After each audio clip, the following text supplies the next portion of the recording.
ಭರತಾಯ ಪರಂ ನಮೋಸ್ತು ತಸ್ಮೈ ಪ್ರಥಮೋದಾಹರಣಾಯ ಭಕ್ತಿವಾಜ ಯದು ಪದ್ಮಶೇಷತ ಪೃಥಿವ್ಯಾ ಪ್ರತಿತೋ ರಾಘವ ಪಾದುಕಾ ಪ್ರಭಾವಕ. ಸ್ವಾಮಿ ದೇಶಿಕರ ಪಾದುಕಾ ಸಹಸ್ರದ ಸುಂದರವಾದ ಒಂದು ಕಾವ್ಯದಲ್ಲಿ ನಾವು 24ನೇ ಅಧ್ಯಾಯದಲ್ಲಿದ್ದೀವಿ. ಅದನ್ನು ಪದ್ಧತಿ ಅಂತ ಕರೀತಾರೆ ಸ್ವಾಮಿ ದೇಶಿಕರು. ಅದು ದ್ವಂದ್ವ ಪದ್ಧತಿ. ಈ ಪದ್ಧತಿಯಲ್ಲಿ ಸ್ವಾಮಿ ದೇಶಿಕರು ಪಾದುಕೆ ಯಾವಾಗಲೂ ಒಂದನ್ನು ಬಿಟ್ಟು ಒಂದು ಇರೋದಿಲ್ಲ. ಪಾದುಕೆ ಅಂದರೆ 2 ಜೋಡಿ ತಾನೆ, ಅದಕ್ಕೆ ಅದನ್ನು ಕೇಳ್ತಾರೆ. ಪಾದುಕೆ 2 ಸೇರಿಸಿ ಯಾವಾಗಲೂ ಸ್ತೋತ್ರ ಮಾಡಬೇಕು. ಅದೇ ಜೊತೆಯೇ ಇರುತ್ತೆ 2 ಅನ್ನೋದನ್ನು ವರ್ಣನೆ ಮಾಡಿ. ಕಾಲು 2 ಒಟ್ಟಿಗೆ ತಾನೆ, ಅದಕ್ಕೆ ಇಲ್ಲವೇ ಇಲ್ಲ. ಅದರಿಂದ 2 ಒಟ್ಟಿಗೆ ಇರೋದರಿಂದ 2 ನೋಡಿದಾಗ ಪ್ರಣವದಲ್ಲಿ ಅಕಾರ ಉಕಾರ ಎನ್ನುವಂಥದ್ದು ಒಟ್ಟಿಗೆ ಇದೆ. ಜೀವಾತ್ಮ ಪರಮಾತ್ಮ ಯಾವತ್ತಿಗೂ ಬಿಡಿಸದೇ ಇರುವಂಥ ತತ್ವ ಇಲ್ಲೇ ಬಂತು ವೇದಾಂತ. ಅಕಾರವಾಚ್ಯನಾದ ಭಗವಂತ, ಮಕಾರವಾಚ್ಯನಾದ ಜೀವಾತ್ಮ ಇಬ್ಬರನ್ನು ಅಪೃಥಕ್ಸಿಂತ ಬಿಡಿಸೋಕ್ಕಾಗದೇ ಇರುವಂತಹ ತತ್ವ.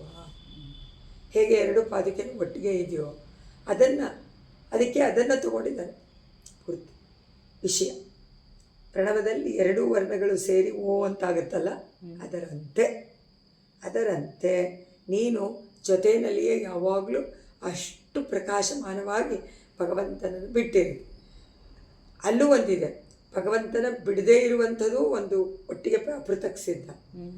ಪಾದುಕೆ ಜೀವಾತ್ಮ ಆದಮೇಲೆ ಪರಮಾತ್ಮ ಆದಮೇಲೆ ಬಿಟ್ಟಿಲ್ಲಲ್ವಲ್ಲ, ಪಾದುಕೆಯನ್ನು ಬಿಟ್ಟಿರಲ್ವಲ್ಲ, ಪಾದುಕೆ ಪರಮಾತ್ಮನ ಬಿಟ್ಟಿರಲ್ಲ, ಜೀವಾತ್ಮ ಪರಮಾತ್ಮನ ಬಿಟ್ಟಿರಲ್ಲ, ಮತ್ತು 2 ಪಾದುಕೆಯನ್ನು ಬಿಟ್ಟಿರಲ್ಲ. ಸೊ ಅದರಿಂದ ಏನಿರುತ್ತೆ, ಜೀವಾತ್ಮನಿಗೆ ಸ್ವರೂಪ. ಆ ಸ್ವರೂಪ ಜೀವಾತ್ಮನನ್ನು ಬಿಟ್ಟಿರೋಕ್ಕಾಗೋದು. ಎಲ್ಲನೂ ತೊಗೊಂಡ್ರೆ ಎಲ್ಲಿಂದ ಎಲ್ಲಿಗೆ ಬರುತ್ತೆ ನೋಡಿ, ಯಾವುದು ಬಿಟ್ಟಿರೋಕ್ಕಾಗಲ್ಲ. ಸೊ ಸ್ವರೂಪದಿಂದ ಜೀವಾತ್ಮ ಪರಮಾತ್ಮನ ಜೊತೆಯಲ್ಲಿ ಯಾವಾಗಲೂ ಇದ್ದೇ. ಅದರ ಸ್ವರೂಪವೇ ದಾಸ್ಯ. ಆದರೆ ನಾನೇ ಪರಮಾತ್ಮ ಆಗೋಕ್ಕಾಗಲ್ಲ ಅನ್ನೋದು ಮುಖ್ಯ. ದೇವರಿಗೂ ಅನಂತ ಅಂತ ಹೆಸರು, ಆದರೆ ದೇಶ ಕಾಲ ಇದಕ್ಕೆಲ್ಲ ಯಾವುದೂ ಅವನಿಗಿಲ್ಲ. ಅತೀತ, ಕಾಲಾತೀತ, ಎಲ್ಲದಕ್ಕೂ ಅತೀತ, ಇಂದ್ರಿಯಾತೀತ, ಕಾಲಾತೀತ. ಅವನೇ ಸ್ಪೆಷಲ್. ಆ ಪರಮಾತ್ಮನಂತೆ ಇನ್ನೊಂದು ವಸ್ತು ಇಲ್ಲ, ನಿಸ್ಸಮಾಭ್ಯಧಿಕ. ಅದರಿಂದ ಇಲ್ಲಿ ಅದನ್ನಿಟ್ಕೊಂಡು ಪರಮಾತ್ಮನ ಪಾದವನ್ನು ಅಳಿಬೋದಾ, ಮೆಷರ್ ಮಾಡ್ಬೋದು. ಪರಮಾತ್ಮನಿಗೆ ಏನಾದರೂ ಒಂದು ಅವಯವ ಅಂತ ಇದ್ದು ಅದನ್ನು ಇಷ್ಟೇ ಅಂತ, ನಮ್ಮ ಇವಾಗ ಹೃದಯ ಇದು ಎಲ್ಲವನ್ನು ಶ್ವಾಸಕೋಶ ಎಲ್ಲ ಇಷ್ಟಿಷ್ಟೇ ಅಂತ ಇದೆ, ಅಳೆದು ಇಟ್ಟಿದ್ದಾರೆ ಇಷ್ಟೇ ಇದೆ ಅಂತ ಒಂದೊಂದು ಇದರಲ್ಲಿ. ಆದರೆ ಪರಮಾತ್ಮನದು ಹಾಗೆ ಅಂತ ಹೇಳೋಲ್ಲ. ಯಾವ ಕಾಲದಲ್ಲಾಗಲಿ ಅವಸ್ಥೆಯಲ್ಲಾಗಲಿ ಅವನ ಅವತಾರ ಮಾಡಿದಾಗಲಿ ಇಷ್ಟೇ ಅಂತ ಹೇಳಿ. ಆದರೆ ನಾವು ರಾಮಕೃಷ್ಣನ ರಾಮ 8 ಅಡಿ ಇದ್ದ ಆಜಾನುಭಾವು ಅಂತೆಲ್ಲ ಹೇಳ್ತೀವಿ. ಯಾಕಂದರೆ ಅವಾಗ ತೋರಿಸ್ಕೊಂಡಿದ್ದಾನೆ, ಒಂದು ರೂಪವನ್ನು ತೊಗೊಂಡು ಬಂದಿರೋದ್ರಿಂದ ಅಳಿಬೋದು. ಆದರೆ ದಿವ್ಯ ಮಂಗಳ ವಿಗ್ರಹವನ್ನು ವಿರಾಟ್ ಸ್ವರೂಪ ಅಂತ ಕರೀತಾರೆ. ಈ ಪ್ರಕೃತಿ ಮಂಡಲ ಎಷ್ಟು ದೊಡ್ಡದೆಯೋ ಅಷ್ಟು ಪರಮಾತ್ಮನ ಶರೀರ, ಎಲ್ಲರೂ ಪರಮಾತ್ಮನ ಶರೀರ. ಅಳಿಯೋಕ್ಕಾಗದೇ ಇರೋ ಅವನ ಗುಣಗಳು ಅನಂತ ಕಲ್ಯಾಣ ಗುಣಗಣ, ಅಳಿಯೋಕ್ಕಾಗದೇ ಇರುವಂಥ. ಅದರಿಂದ ಇಲ್ಲಿ ಅಳೆಯಲಾಗದಂತಹ ಅಡಿಗಳು ಪಾದುಕೆಗಳಿಂದ ಅಳೆಯಲ್ಪಟ್ಟಿದೆ. ಯಾಕೆಂದರೆ ಈಗ ಪರಮಾತ್ಮ ತ್ರಿವಿಕ್ರಮನಾಗಿ ಬೆಳೆದಾಗ ಅವನ ಪಾದ ಹೆಂಗೆ ಬೆಳೀತೋದ್ರು, ಅವನನ್ನಾಗಿ ಬಂದಾಗ ಪುಡ್ತಾಗಿತ್ತು. ಅವನು ತ್ರಿವಿಕ್ರಮನಾಗಿ ಬೆಳೀತಾ ಪಾದುಕೆಯನ್ನು ಬೆಳೀತೋ ಇಲ್ವೋ.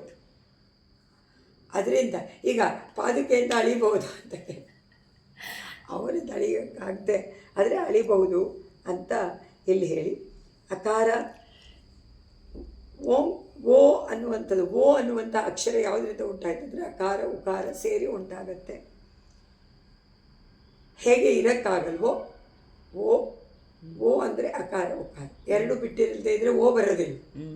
ಈ ಆಕಾರ ಉಕಾರ ಅಂತಾರೆ ಹೇಳಬೇಕಾಗುತ್ತೆ. ಓ ಅಂತ ಹೇಳಿದಾಗ 2 ಅದರೊಳಗಿದೆ. ಅದೇ ಥರ ಪಾದುಕೆ ಅಂದರೆ 2. ನೀವು ಯಾವತ್ತೂ ಅದನ್ನು ಬೇರೆ ಬೇರೆಯಾಗಿ ಹೇಳೋಕ್ಕಾಗಲ್ಲ. ಎಡ ಪಾದಕ್ಕೆ ಬಲ ಪಾದಕ್ಕೆ ಅಂತ ಸೆಪ್ರೇಟಾಗಿ ಅದರ ವೈಭವವನ್ನು ಹೇಳೋಕ್ಕಾಗಲ್ಲ, ಎರಡೂ ಕೂಡಿಸಿ ಅದೇ. ಆದರೆ ತ್ರಿವಿಕ್ರಮನಾದಾಗ ಒಂದು ಪಾದ ಅಳಿದು ಬಿಡ್ತು, ಇನ್ನೊಂದು ಪಾದ ಮೇಲೋಯ್ತು ಅಂದರೆ ಒಟ್ಟಿಗೆ.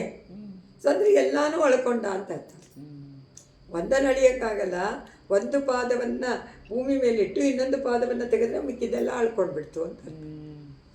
ಅದರಿಂದ ಹಾಗೆ ಇದನ್ನು ಸೇರಿಸ್ಕೊಂಡು ಒಂದಕ್ಕೆ ಒಂದು ಬಿಟ್ಟಿರೋಕ್ಕೆ ಸಾಧ್ಯ ಇಲ್ಲ ಅನ್ನೋದನ್ನು ಈ ವಿಷಯವಾಗಿ ತಗೊಂಡಿದ್ದಾರೆ ದ್ವಂದ್ವ ಪದ್ಧತಿನಲ್ಲಿ. ಇನ್ನೂ ಬೇಕಾದಷ್ಟು ಮತ್ತು ಇದನ್ನು ಹೇಳ್ತಾರೆ, ಈ ಎರಡೂ ಅಕ್ಷರಗಳು ಹೇಗೆ ಬೇರೆ ಬೇರೆ ಅರ್ಥಗಳನ್ನು ಉಂಟು ಮಾಡಿದ್ರೂ ಒಟ್ಟಿಗೆನೇ ಇದೆಯೋ, ಆದರೆ ಬಿಟ್ಟಿರೋಕ್ಕಾಗೋದಿಲ್ವೋ, ಅದರಂತೆ ಅಡಿಗಳನ್ನು ಬಿಟ್ಟು ಪಾದಕ್ಕೆ ಇರೋದಿಲ್ಲ. ಅಕಾರ ಒಂದು ಪಾದಕ್ಕೆ, ಉಕಾರ ಒಂದು ಪಾದಕ್ಕೆ, ಅದು ಓ ಆಯಿತು. ಆದರೆ ಈ ಓಂಕಾರ ಪರಮಾತ್ಮನನ್ನು ಬಿಟ್ಟಿರೋಕ್ಕೆ ಸಾಧ್ಯ ಇಲ್ಲ, ಜೀವಾತ್ಮನನ್ನು ಬಿಟ್ಟಿರೋಕ್ಕಾಗೋದಿಲ್ಲ ಅನ್ನೋದನ್ನು ಹೇಳಿ, ಪಾದುಕೆಗಳ ಜೋಡಿ ದೇವರ ಪಾದವನ್ನೇ ಅವಲಂಬಿಸಿದೆ, ಅದನ್ನು ಬಿಟ್ಟಿರೋಕ್ಕಾಗೋದಿಲ್ಲ. ಹಾಗಾದರೆ ಅದರಿಂದ ಪರಮಾತ್ಮನ ಜೊತೆಯಲ್ಲಿದ್ದು ಜಗತ್ತನ್ನು, ಪ್ರಪಂಚವನ್ನು, ಈ ಲೋಕವನ್ನು ಕಾಪಾಡ್ತಾಳೆ ಪಾದುಕಾದೇವಿ. ಪಾದುಕೆಯನ್ನು ಯಾರು ಹಿಡ್ಕೊಳ್ತಾರೋ, ಪಾದವನ್ನು ಪರಮಾತ್ಮನ ಪಾದವನ್ನು ಹಿಡ್ಕೊಂಡಂತೆ. ಇವಾಗ ಅರ್ಥ ಆಯ್ತಾ?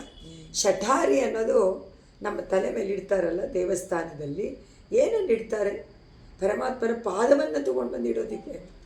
ಅದಕ್ಕೆ ಪಾದಕ್ಕೆ ಪರಮಾತ್ಮನ ಪಾದವನ್ನು ಬಿಟ್ಟಿಲ್ಲ. ನಮಗೆ ಪರಮಾತ್ಮ ಕಾಣಿಸೋದಿಲ್ಲ. ಆ ಪರಮಾತ್ಮ ಒಳಗಡೆ ಕಾಣಿಸ್ತಾ ಇದ್ರೂ ಅವನೇ ಬರೋಕ್ಕಾಗೋದಿಲ್ವಲ್ಲ. ಅದರಿಂದ ಅವನ ಒಂದು ರೂಪವನ್ನು ಪಾದಕ್ಕೆ ಮೇಲಿಟ್ಟು ಅವನು ಬರ್ತಾನೆ ಶಠಾರಿ ಮೇಲೆ. ಅದರಿಂದ ಶಠಾರಿನೇ ನಮಗೆ ಪ್ರಸಾದ, ಬೇರೆ ಏನು ಪ್ರಸಾದ ಅಲ್ಲಿ ಬೇರೆ ಬೇರೆ ಅಲ್ಲ. ಅವನ ದರ್ಶನ, ಅದು ನಮಗೆ ದರ್ಶನ ಆಯಿತು ಅನ್ನೋದಕ್ಕೆ ಒಂದು ಸೀಲ್ ಹಾಕಬೇಕಲ್ಲ, ಆ ಸೀಲೆ ಶಠಾರಿ. ಅದರಿಂದ ದೇವಸ್ಥಾನದಿಂದ ಶಠಾರಿ ಇಲ್ಲದೆ ಬರೋದು, ಬೇರೆ ಏನಿಲ್ಲದೆ ಇದ್ರೂ ಪರವಾಗಿ. ಅದಕ್ಕೆ ಎಲ್ಲರೂ ವೇಟ್ ಮಾಡ್ತಾರೆ. ಶಠಾರಿ ಇಲ್ಲದಿದ್ದರೆ ಶಠಾರಿ ಟೈಮ್ಗೆ ಬಂದು ಪರಮಾತ್ಮನ ಪಾದ ತಲೆ ಮೇಲೆ ಬರಲಿ ಹಿಡ್ಕೊಂಡೆ. ಈಗ ಸೇರುತ್ತೆ ಅದಕ್ಕೆ. ಅದು ಸೇರಿದ್ರೆ ದೇವರನ್ನೇ ಪ್ರತಿಪಾದನೆ ಮಾಡುವಂಥ ಪ್ರಣವವಾಗುತ್ತೆ. ಅಕಾರ ಉಕಾರ ಎರಡೂ ಸೇರಿದರೆ ಓ ಆಗಿ ಅದು ಅನ್ನೋದು ಇನ್ನೊಂದು ಅದನ್ನು ಸೇರಿಸುತ್ತೆ. ಅದರಿಂದ ಸೇರಿದರೆ ಅದು ದೇವರನ್ನು ಪ್ರತಿಪಾದನೆ ಮಾಡುವಂಥ ಅಕ್ಷರವಾದ ಒಂದಕ್ಷರವಾದ ಪ್ರಣವವಾಗುತ್ತೆ ಅಂತ ಹೇಳಿ, ಪ್ರಣವದಲ್ಲಿ ಎರಡೂ ಸೇರಿದೆ, ಓ ಅರ್ಥನೂ ಸೇರಿದೆ, ಮಹಾಲಕ್ಷ್ಮಿಯನ್ನು ತೋರಿಸುವಂಥ ಮಕಾರವು ಅದರಲ್ಲಿ ಸೇರಿದೆ. ಸೊ ಎರಡನ್ನೂ ಸೇರಿಸಿ ಜೀವಾತ್ಮ ಯಾವಾಗಲೂ ಪರಮಾತ್ಮನ ಜೊತೆ ಇರ್ತಾನೆ, ಪರಮಾತ್ಮ ಪಾದುಕೆ ಜೊತೆ ಇರ್ತಾನೆ. ಅದೇ ಥರ ಪರಮಾತ್ಮ ಮಹಾಲಕ್ಷ್ಮಿಯ ಜೊತೆಯಲ್ಲಿ ಸದಾ ಇದ್ದೇ ಇರ್ತಾನೆ. ಅದಿಲ್ಲದೆ ಇರೋಕ್ಕಾಗೋದೇ ಇಲ್ಲ. ಅದನ್ನು ಹಾಗಾದರೆ ಇವರ ಏನು ಉದ್ದೇಶ? ರಕ್ಷಣೆ. ಪರಮಾತ್ಮ ರಕ್ಷಣೆ ಮಾಡ್ತಾನೆ, ಮಹಾಲಕ್ಷ್ಮಿ ರಕ್ಷಣೆ ಮಾಡ್ತಾಳೆ, ಪಾದುಕೆಯನ್ನು ರಕ್ಷಣೆ ಮಾಡ್ತಾಳೆ. 3 ಜನ ಸೇರಿ ಈ ಜಗತ್ ರಕ್ಷಣೆಗೋಸ್ಕರವಾಗಿ ಸದಾ ತಮ್ಮ ಇದನ್ನು ಮಾಡಿಕೊಂಡ್ರೆ ವ್ರತ. ಹಾಗಾದರೆ ಒಬ್ಬರನ್ನೊಬ್ಬರು ಬಿಟ್ಟಿಲ್ಲದೆ ಒಬ್ರಿಗೊಬ್ಬರಿಗೆ ಸಹಾಯಪೂರ್ವಕವಾಗಿ ಸದಾ. ಅದಕ್ಕೆ ನಾವು ಮಹಾಲಕ್ಷ್ಮಿಯನ್ನು ಏನಂತ ಕರಿತೀವಿ? ನಮಗೆ ಪುರುಷಕಾರ ಮಾಡ್ತಾರೆ, ಪುರುಷಕಾರ ರೂಪದಲ್ಲಿ. ಹಾಗೆಯೇ ಆಚಾರ್ಯರು, ಹಾಗೆಯೇ ಪಾದುಕಾದೇವಿ, ಹಾಗೆಯೇ ನಮ್ಮ ಎಲ್ಲ ಸ್ವಾಮಿ ನಮ್ಮ ಎಲ್ಲರೂ ಕೂಡ. ಅದರಿಂದ ಓ ಎನ್ನುವಂತಹ ಪಾದುಕೆಗಳು ದೇವರ ಜೊತೆ ಯಾವಾಗಲೂ ಜೊತೆಯಲ್ಲೇ ಇದ್ದು ಕಾಪಾಡ್ತಾನೂ ಇದ್ದು ನಮಗೆ ರಕ್ಷಕ ಮಾಡ್ತಾರೆ. ಸೊ ಈ ದ್ವಂದ್ವ ಪದ್ಧತಿಯಲ್ಲಿ ಏನು ಬಂತು ಇವಾಗ? 2 ಪಾದುಕಾರೂಪಂ ಪ್ರಣವಸ್ಯ ಓತಂ ಕಲಾದ್ವಯಂ. ಸ್ವಾಮಿ ದೇಶಿಕರ ಶ್ಲೋಕ. ಪ್ರಪದ್ಯೆ ಪಾದುಕಾರೂಪಂ ಪ್ರಣವಸ್ಯ ಕಲಾದ್ವಯಂ ಓತಮಿದಂ ಯಸ್ಮಿನ್ ಅನಂತಸ್ಯಾಪಿ ತತ್ಪದಂ. ಅದರಿಂದ ಕಲಾದ್ವಯಂ, ಕಲಾ ಅಂದರೆ ಅಕ್ಷರ, ಅಕಾರ ಉಕಾರ. ಅಕಾರ ಉಕಾರ ಎನ್ನುವಂಥ 2 ಭಾಗಗಳನ್ನು ಪ್ರಪದ್ಯೆ, ಪ್ರಣವದ ಸ್ವರೂಪವಾದಂತಹ ಅಕಾರ ಉಕಾರ ಜೊತೆಗೆ ಇರುವಂತಹ ಪಾದುಕಾದೇವಿಯನ್ನು ನಾನು ನಮಸ್ಕಾರ ಮಾಡ್ತೀನಿ, ಪ್ರಪದ್ಯೆ ಉಪಾಯವನ್ನಾಗಿ ನಾನು ಆಶ್ರಯಿಸ್ತೀನಿ. ಯಸ್ಮಿನ್, ಆ 2 ಪಾದುಕೆಗಳಲ್ಲಿ ಅನಂತಸ್ಯಾಪಿ ಅಳವಿಲ್ಲದ ಭಗವಂತನ, ಅನಂತ ಅಂತ ಇವರಿಗಿಬ್ಬರೂ ಹೆಸರು. ಅನಂತಸ್ಯಾಪಿ ತತ್ಪದಂ, ಲಿಮಿಟ್ ಇಲ್ಲದೆ ಇರುವಂತಹ, ಮಿತಿ ಮೀರಿದಂತಹ, ಮಿತಿ ಇಲ್ಲದಂತಹ ಭಗವಂತನ ಪ್ರಸಿದ್ಧವಾದ ಈ ಪದವನ್ನು, ಈ ಪದ ಅಂದರೆ ಅವನ ಪಾದವನ್ನು, ಪಾದ ಅಂದರೆ ಅವನ ಪಾದವನ್ನು ರಕ್ಷಣೆ ಮಾಡುವಂಥ ಪಾದುಕೆಯನ್ನು, ಪಾದುಕೆಯನ್ನು ಪ್ರಣವ, ಆ ಪ್ರಣವವನ್ನು ಮಿತಂ, ಆ ಪಾದುಕಾದೇವಿ ಅಳೆದುಬಿಟ್ಲು. ಹೇಗೆ ಪ್ರಣವ ಪರಮಾತ್ಮನನ್ನು ಪ್ರತಿಪಾದನೆ ಮಾಡುತ್ತೋ ಹಾಗೆ ಪಾದುಕಾದೇವಿ ಮಾಡೋಕ್ಕಾಗದೇ ಇರುವಂಥ ಪರಮಾತ್ಮನ ಪೂರ್ತಿ ವಿಷಯವನ್ನು ಪ್ರತಿಪಾದನೆ ಮಾಡುತ್ತೆ. ಒಟ್ಟಿಗೆ ಇದ್ದು ಕಾಪಾಡ್ತಾನೂ ಇದೆ, ಅದನ್ನು ತೋರಿಸಿಕೊಡುತ್ತೆ, ಪರಮಾತ್ಮನನ್ನು ನಮಗೆ ತೋರಿಸಿಕೊಡುತ್ತೆ ಅಂತ ಹೇಳಿ ಸುಂದರವಾದ ಶ್ಲೋಕ. ಪ್ರಪದ್ಯೆ ಪಾದುಕಾರೂಪಂ ಪ್ರಣವಸ್ಯ ಕಲಾದ್ವಯಂ ಓದಮಿತಂ ಇದಂ ಯಸ್ಮಿನ್ ಅನಂತಸ್ಯಾಪಿ ತತ್ಪದಂ ಅಂತ. ಇದರಲ್ಲಿ ನಮ್ಮಾಳ್ವಾರು ಆಚಾರ್ಯರು ದೇವರನ್ನು ಬಿಟ್ಟಿರೋದಿಲ್ಲ, ಸದಾ ಅವರ ಹೃದಯದಲ್ಲಿ ದೇವರು ಇದ್ದಾನೆ ಅನ್ನೋದನ್ನು ನಂಬಿದ್ದಾರೆ. ಎಲ್ಲರಲ್ಲೂ ಇದ್ದಾನೆ, ಇಲ್ಲ ಅಂತ ಹೇಳಿದ್ರು ನಿನ್ನಲ್ಲಿ ಪರಮಾತ್ಮ ಒಂದೊಂದು ಕಣದಲ್ಲಿ. ಆದರೆ ಯಾರು ಅದನ್ನು ಅರ್ಥ ಮಾಡ್ಕೊಂಡ್ರೆ ಜ್ಞಾನದಿಂದ. ಜ್ಞಾನ ಯಾವುದರಿಂದ? ಶಾಸ್ತ್ರದಿಂದ, ವೇದದಿಂದ. ಸೊ ವೇದದಿಂದ ಅರ್ಥ ಮಾಡಿಕೊಂಡು ಯಾರು ಇದೆ ಅಂತ ಸಂಪೂರ್ಣವಾಗಿ ಆ ಪರಮಾತ್ಮನನ್ನು ತಮ್ಮಲ್ಲಿ ಇಟ್ಕೊಳ್ತಾರೋ ಅಂಥವರು ಜ್ಞಾನಿಗಳು ತಾನೆ. ಅದಕ್ಕೆ ಅವ್ರು ಹೇಳ್ತಾರೆ ಇಲ್ಲಿ, ಅವರ ಆಳ್ವಾರ ಆಚಾರ್ಯರು ಮಹಾಜ್ಞಾನಿಗಳು. ಅವರೆಲ್ಲ ನಿತ್ಯ ಸೂರಿಗಳು, ಪರಮಾತ್ಮನ ಬೇಕಾದಷ್ಟು ಅಂಶದಿಂದ ಬಂದವರು. ಎಲ್ಲರೂ ಅಂಶನೇ, ಎಲ್ಲರೂ ಪರಮಾತ್ಮನಿಂದಲೇ ಬಂದವರು. ಆದರೆ ಎಲ್ಲರಿಗೂ ಲಿಮಿಟೆಡ್. ಆದರೆ ಅವರಿಗೆ ಅವರಂತೇನೆ ಅನ್ಲಿಮಿಟೆಡ್ ಪವರ್ಸ್ ಕೊಟ್ಬಿಡ್ತಾನೆ ಪರಮಾತ್ಮ ಕೆಲವರಿಗೆ. ಅದರಿಂದ ಆಚಾರ್ಯರ ಆಳ್ವಾರುಗಳಿಗೆ ಇರುವಂತಹ ಜ್ಞಾನಾತಿಶಯ ಇದೆಯಲ್ಲ, ಅದು ಅದ್ಭುತವಾದದ್ದು. ಅದರಿಂದ ನಮಗೆ ಈ ತರಹ ತಿಳಿಸಿಕೊಡೋಕ್ಕೆ ಸಾಧ್ಯ ಭಗವಂತನನ್ನು ಅಂತ ಹೇಳಿ ಒಬ್ರಿಗೊಬ್ಬರು ಬಿಟ್ಟಿರದೇ ಇದ್ದು ಆಚಾರ್ಯರನ್ನು, ಅದರಿಂದ ಆಚಾರ್ಯ ದೇವೋಭವ, ಆಚಾರ್ಯರು ಆ ದೇವರನ್ನು ಇಟ್ಟುಕೊಂಡು ನಮಗೆ ಆ ದೇವರನ್ನು ತೋರಿಸಿಕೊಡೋದ್ರಿಂದ ಅವರು ದೇವರೇ, ಅವರೇ ದೇವರು. ಅವ್ರು ಹೇಳೋದೆಲ್ಲ ಏನೇನೋ ಅವರು ದೇವರಿಗೆ ಸ್ವರೂಪ ರೂಪ ಗುಣವಿಭಗಳನ್ನು ಶಾಸ್ತ್ರ ಮೂಲಕವಾಗಿ ಜ್ಞಾನದಿಂದ ವರ್ಣನೆ ಮಾಡ್ತಾರೋ ಒಬ್ಬರಾಗೆ ಮಾಡೋದಿಲ್ವಲ್ಲ. ಆದರೆ ಮಾಡುವಂಥವರು, ತೋರಿಸಿಕೊಡುವಂಥವ್ರು ಅವರೇ ದೇವರು, ಕೆಪಾಸಿಟಿ ಅಂತ ಹೇಳಿ ಇಲ್ಲಿ ಆಶ್ರಿತರ ವಶರಾಗ್ಬಿಡ್ತಾರಂತ. ಪರಮಾತ್ಮ ಹೇಗೆ ಆಶ್ರಿತರ ವಶರಾಗ್ಬಿಟ್ಟು ಮೋಹದಿಂದ ವಾತ್ಸಲ್ಯದಿಂದ ಅವರಿಗೆಲ್ಲಾನು ಮಾಡಿಕೊಡ್ತಾನೋ ಆ ರೀತಿ ಆಚಾರ್ಯರು ಆ ಜೀವಾತ್ಮನ ಉದ್ಧಾರಕ್ಕೋಸ್ಕರವಾಗಿ ಸರ್ವವನ್ನೂ ಪರಿತ್ಯಾಗ ಮಾಡಿ, ಸಾಮಾನ್ಯವಾದ ಲೌಕಿಕವನ್ನು ಪರಿತ್ಯಾಗ ಮಾಡಿ ಆತ್ಮೋಜ್ಜೀವನಕ್ಕೆ ತಮ್ಮ ಶರೀರವನ್ನು, ತಮ್ಮ ಜ್ಞಾನವನ್ನು, ತಮ್ಮ ಸರ್ವಸ್ವವನ್ನೂ ಕೊಟ್ಟು ಎಲ್ಲರನ್ನೂ ಉದ್ಧಾರ ಮಾಡ್ತಾರೆ. ಉದ್ಧಾರಕ, ಉಪಕಾರನ ಮಾಡ್ತಾರೆ, ಉದ್ಧಾರಕರು ಎರಡು ಆಚಾರ. ಅದರಿಂದ ಎರಡು ಆಗ್ತಾರೆ, ಎರಡು ಪಾದುಕೆ ಅಂತ. ಅದೇ ಪರಮಾತ್ಮ ಜೀವಾತ್ಮ ಒಟ್ಟಿಗೆ ಇರುವಂಥದ್ದು. ಆಚಾರ್ಯರಲ್ಲಿ ಪರಮಾತ್ಮ ಇದ್ದಾರೆ, ಅದರಿಂದ ಅವರೇ ದೇವರು ಅಂತ ನಾವು ಇದರಿಂದ ತಿಳ್ಕೊಂಡು. ಎರಡನೇ, ಮಣಿಪಾದುಕಯೋರ್ಯುಗಂ ಮುರಾರೇಗೆ ಮಯಿ ನಿತ್ಯಂ ವಿದದಾತು ಮಂಗಳಾನಿ ಅಧಿಕೃತ್ಯ ಚರಾಚರಸ್ಯ ರಕ್ಷಾಂ ಅನುಕಂಪಾ ಇವ ಕ್ಷಮಯೋರಿವಾವತಾರಕ ಅನುಕಂಪಾ ಕ್ಷಮ. ಎರಡು ಪದ ಯೂಸ್ ಮಾಡಿ. ಯಾವಾಗಲೂ ಮಂಗಳಾನಿ, ಮಂಗಳಗಳನ್ನು ಉಂಟು ಮಾಡುವಂತಹ, ಲೋಕದಲ್ಲಿ ಕ್ಷೇಮವನ್ನು ವಿದದಾತು. ವಿದದಾತು ಅಂದರೆ ಇಲ್ಲಿ ಮಾಡಲಿ ಅಂತ ಅರ್ಥ. ಭವತು ಆಯುಷ್ಮಾನ್ ಭವತು. ನಾವೇನು ಆಯಸ್ಸು ಕೊಡೋಕ್ಕೆ ಸಾಧ್ಯನಾ? ಆಯಸ್ಸು ಯಾರಾದರೂ ಕೊಡೋಕ್ಕೆ ಸಾಧ್ಯನೇ ಇಲ್ಲ. ಪರಮಾತ್ಮನೇ ಕೈ ಬಿಟ್ಬಿಡ್ತಾನೆ, ನಿನ್ನ ಕರ್ಮ ನೀನು ಹೋಗು, ನಾನೇನು ಆಯಸ್ಸು ಕೊಡೋಕ್ಕಾಗಲ್ಲ ಇಲ್ವಾ? ನಮ್ಮ ಕರ್ಮಕ್ಕೆ ತಾನೇ ಶರೀರದ ಆಯಸ್ಸು ಅಂದರೆ ಏನು? ಈ ಶರೀರ, ಜೀವಾತ್ಮ ಈ ಶರೀರದಲ್ಲಿ ಎಷ್ಟು ದಿವಸ ಸುಖ ದುಃಖಗಳನ್ನು ಅನುಭವಿಸ್ಬೇಕೋ ಅಷ್ಟು. ಮನುಷ್ಯರಿಗೆ ಮಾತ್ರ ಸುಖ ದುಃಖ ಅನುಭವಿಸೋಕ್ಕೂ ಉಂಟು, ಸಂಪಾದನೆಯೂ ಉಂಟು.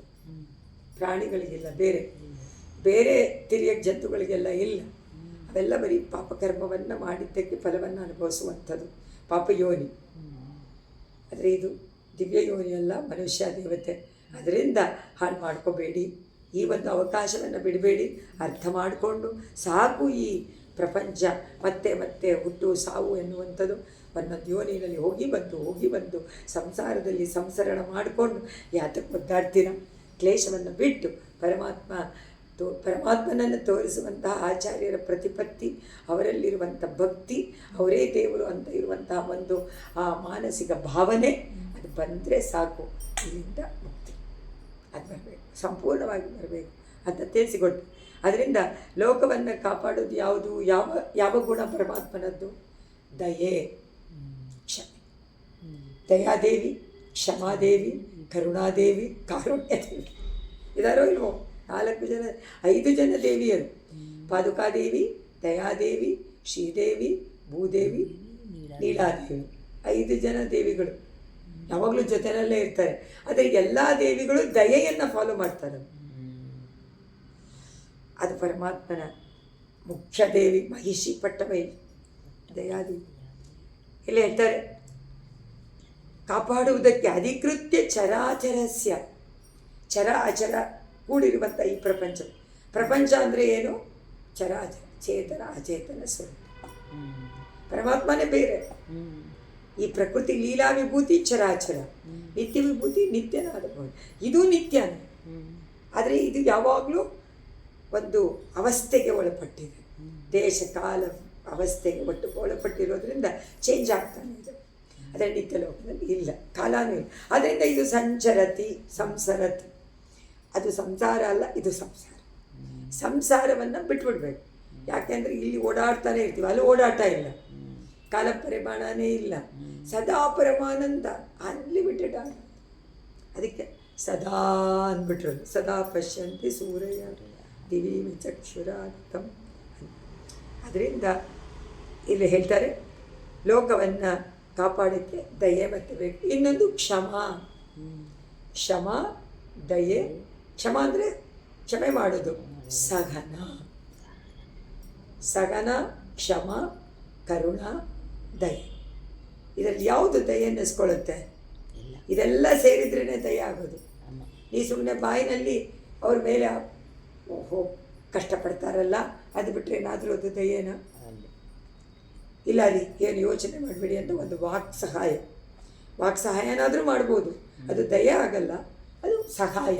ಅದಕ್ಕೆ ಮಾತಿನಿಂದ ನಾವು ಏನೇನೋ ಅವರಿಗೆ ಸಾಂತ್ವನವನ್ನು ಮಾಡ್ತೀವಿ, ಆದರೆ ಅದು ಪ್ರಯೋಜನ ಇಲ್ಲ.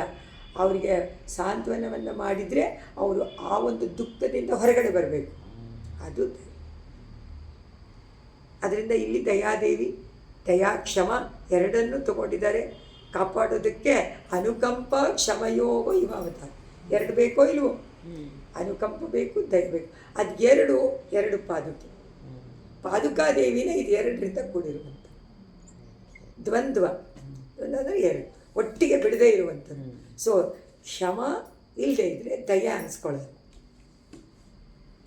ಅದರಿಂದ ದೇವರ ಮಣಿಪಾದುಕೈಯೋ ಅವತಾರಗ. ಸೊ ಇವರಿಬ್ಬರು ಸೇರಿಕೊಂಡು ಅವತಾರ ಮಾಡಿಬಿಟ್ರಂತೆ.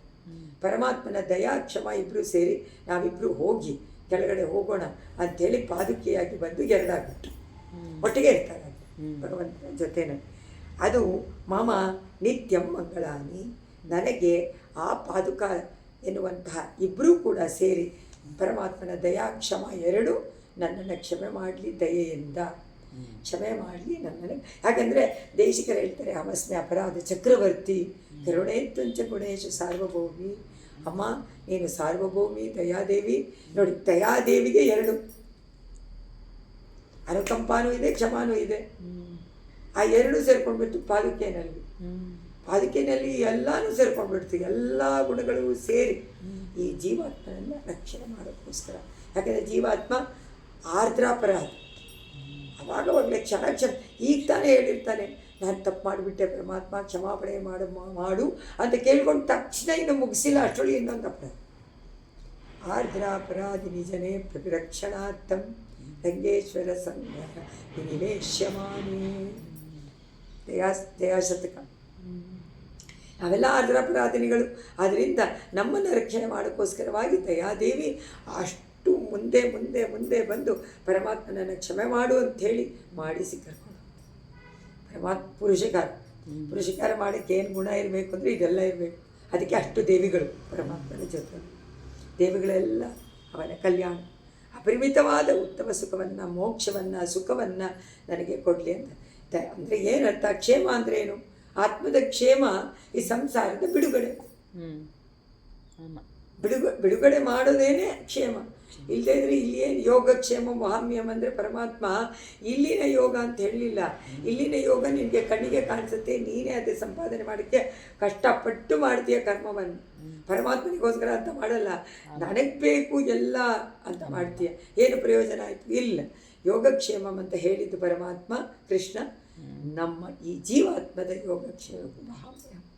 ಅದರ ಯೋಗ ಏನು? ಅದೃಷ್ಟ. ಅದೃಷ್ಟ ಫಲ ಅಂದರೆ ಕಾಣದೇ ಇರುವಂಥ ಪರಮಾತ್ಮನ ಲಾಭ. ಆ ಲಾಭವನ್ನು ಕ್ಷೇಮವನ್ನಾಗಿಟ್ಕೋಬೇಕು. ಆ ಲಾಭ ಯಾವುದು? ಅದೃಷ್ಟ ಫಲ. ಅದೃಷ್ಟ ಫಲ ಮೋಕ್ಷ.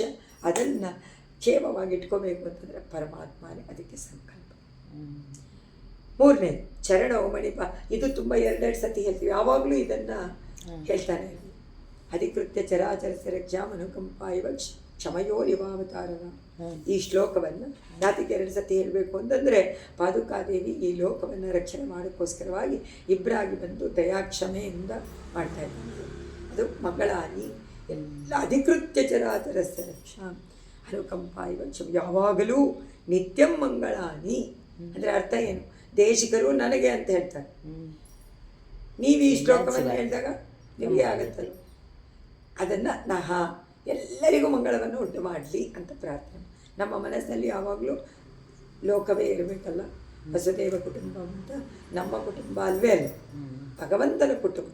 ಅದರಿಂದ ಭಗವಂತನಿಗೆ ಅದಕ್ಕೆ ಪಲ್ಲಾಂಡು ಹಾಡಿದ್ರು ಆಳ್ವಾರು. ಎಲ್ಲ ಆಳ್ವಾರುಗಳು ಯಾಕೆ ಹಾಡಿದ್ರು ಪಲ್ಲಾಂಡು?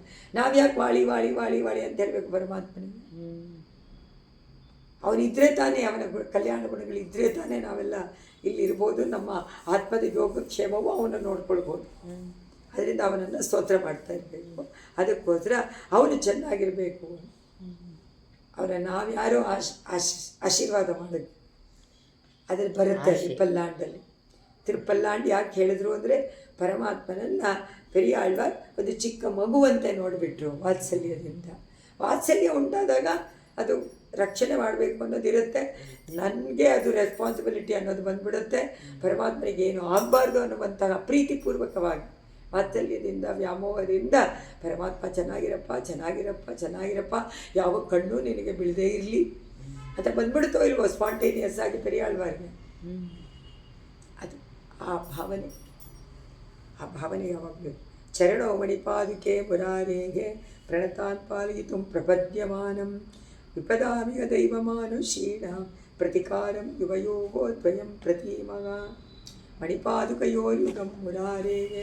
ಮಣಿಪಾದುಕ ರತ್ನಮಯ ಪಾದುಕೆಯಾದಂಥ ಮುರಾರಿ, ಮುರಾಸುರನ ಸಂಹಾರ ಮಾಡಿದಂಥ ಆ ಪರಮಾತ್ಮ ಕೃಷ್ಣನ ಪಾದುಕಾದೇವಿಗೆ.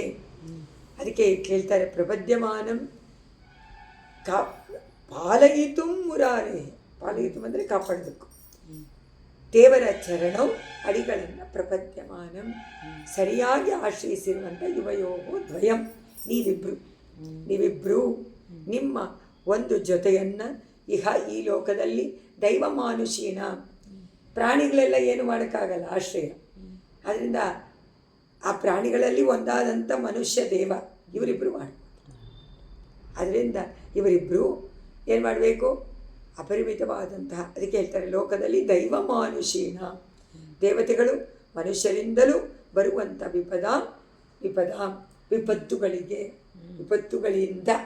ವಿಪತ್ತುಗಳಿಂದ ಪ್ರತಿಕಾರಂ ಸಮಾಧಾನವನ್ನು ಮಾಡುವಂತೆ ನಾನು ತಿಳ್ಕೊಳ್ತೀನಿ. ಅದಕ್ಕೋಸ್ಕರ ನೀವಿಬ್ಬರು ಇದ್ದೀರಾ. ಯಾರು? ದೇವತೆಗಳಿಂದ ಮಾನುಷಗಳಿಂದ ಬರುವಂಥ ಕಷ್ಟಗಳನ್ನೆಲ್ಲ ನಿವಾರಣೆ ಮಾಡೋಕ್ಕೋಸ್ಕರವಾಗಿ ಇಬ್ಬರಾಗಿ ಬಂದುಬಿಟ್ಟಿದ್ದೀರಾ. ಯುವಯೋಗು ಅಂತ ಅಂದರೆ ಪಾದುಕೆಗಳೀರ. ಇಲ್ಲೆಲ್ಲ ದ್ವಿವಚನ. ದ್ವಿವಚನ ಅಂದರೆ ನೀವಿಬ್ಬರು ಅಂತ ಹೇಗೆ ಹೇಳಬೇಕು? ನೀವಿಬ್ಬರು. ಈಗ ದೈವತಂ ದಂಪತಿನ, ದಂಪತಿಂ ದೈವತಂನ ಅಂತ ಹೇಳ್ತೀವಿ ನಾವು. ದಂಪತಿ ಅಂದರೆ ಏನು? ಇಬ್ಬರು ಸರಿ, ಮಾತಾ ಪಿತಾ ಇಬ್ಬರು ಸೇರಿ ದಂಪತಿ. ತಾಯಿನ ಮಾತ್ರ ಕರಿಬೇಕಾದ್ರೆ ಒಬ್ಬರೇ ತಾಯಿ ಅಂತ ಕರಿತೀವಿ. ಇಬ್ಬರನ್ನು ಸೇರಿ ಪ್ರಾರ್ಥನೆ ಮಾಡಬೇಕಾದ್ರೆ ದಂಪತಿಗಳನ್ನೇ ಮಾಡಬೇಕು. ದಂಪತಿ. ನೀವಿಬ್ಬರು ಬೇರೆ ಆಗಿದ್ರೂ ಒಂದಾಗಿರ್ತೀರ. ಅಂದರೆ ನೀವಿಬ್ಬರು ರಕ್ಷಣೆ ಮಾಡುವಂಥವ್ರು. ಒಬ್ಬರು ವಾತ್ಸಲ್ಯದಿಂದ ಮಾಡ್ತಾರೆ ಇಲ್ವಾ? ಇನ್ನೊಬ್ಬರು ಅವರ ಕರ್ತವ್ಯದಿಂದ ಮಾಡ್ತಾರೆ. ಪಿತಾ ಚೆನ್ನಾಗಿ ಶಿಕ್ಷೆ ಮಾಡಿ ಮಾಡ್ತಾನೆ, ತಾಯಿ ವಾತ್ಸಲ್ಯದಿಂದ ಪ್ರೀತಿಯಿಂದ ಮಾಡ್ತಾರೆ. ಇಬ್ಬರು ರಕ್ಷಣೆ. ಸರಿ, ಇಬ್ಬರು ಬೇಕೇ ಬೇಕಲ್ಲ.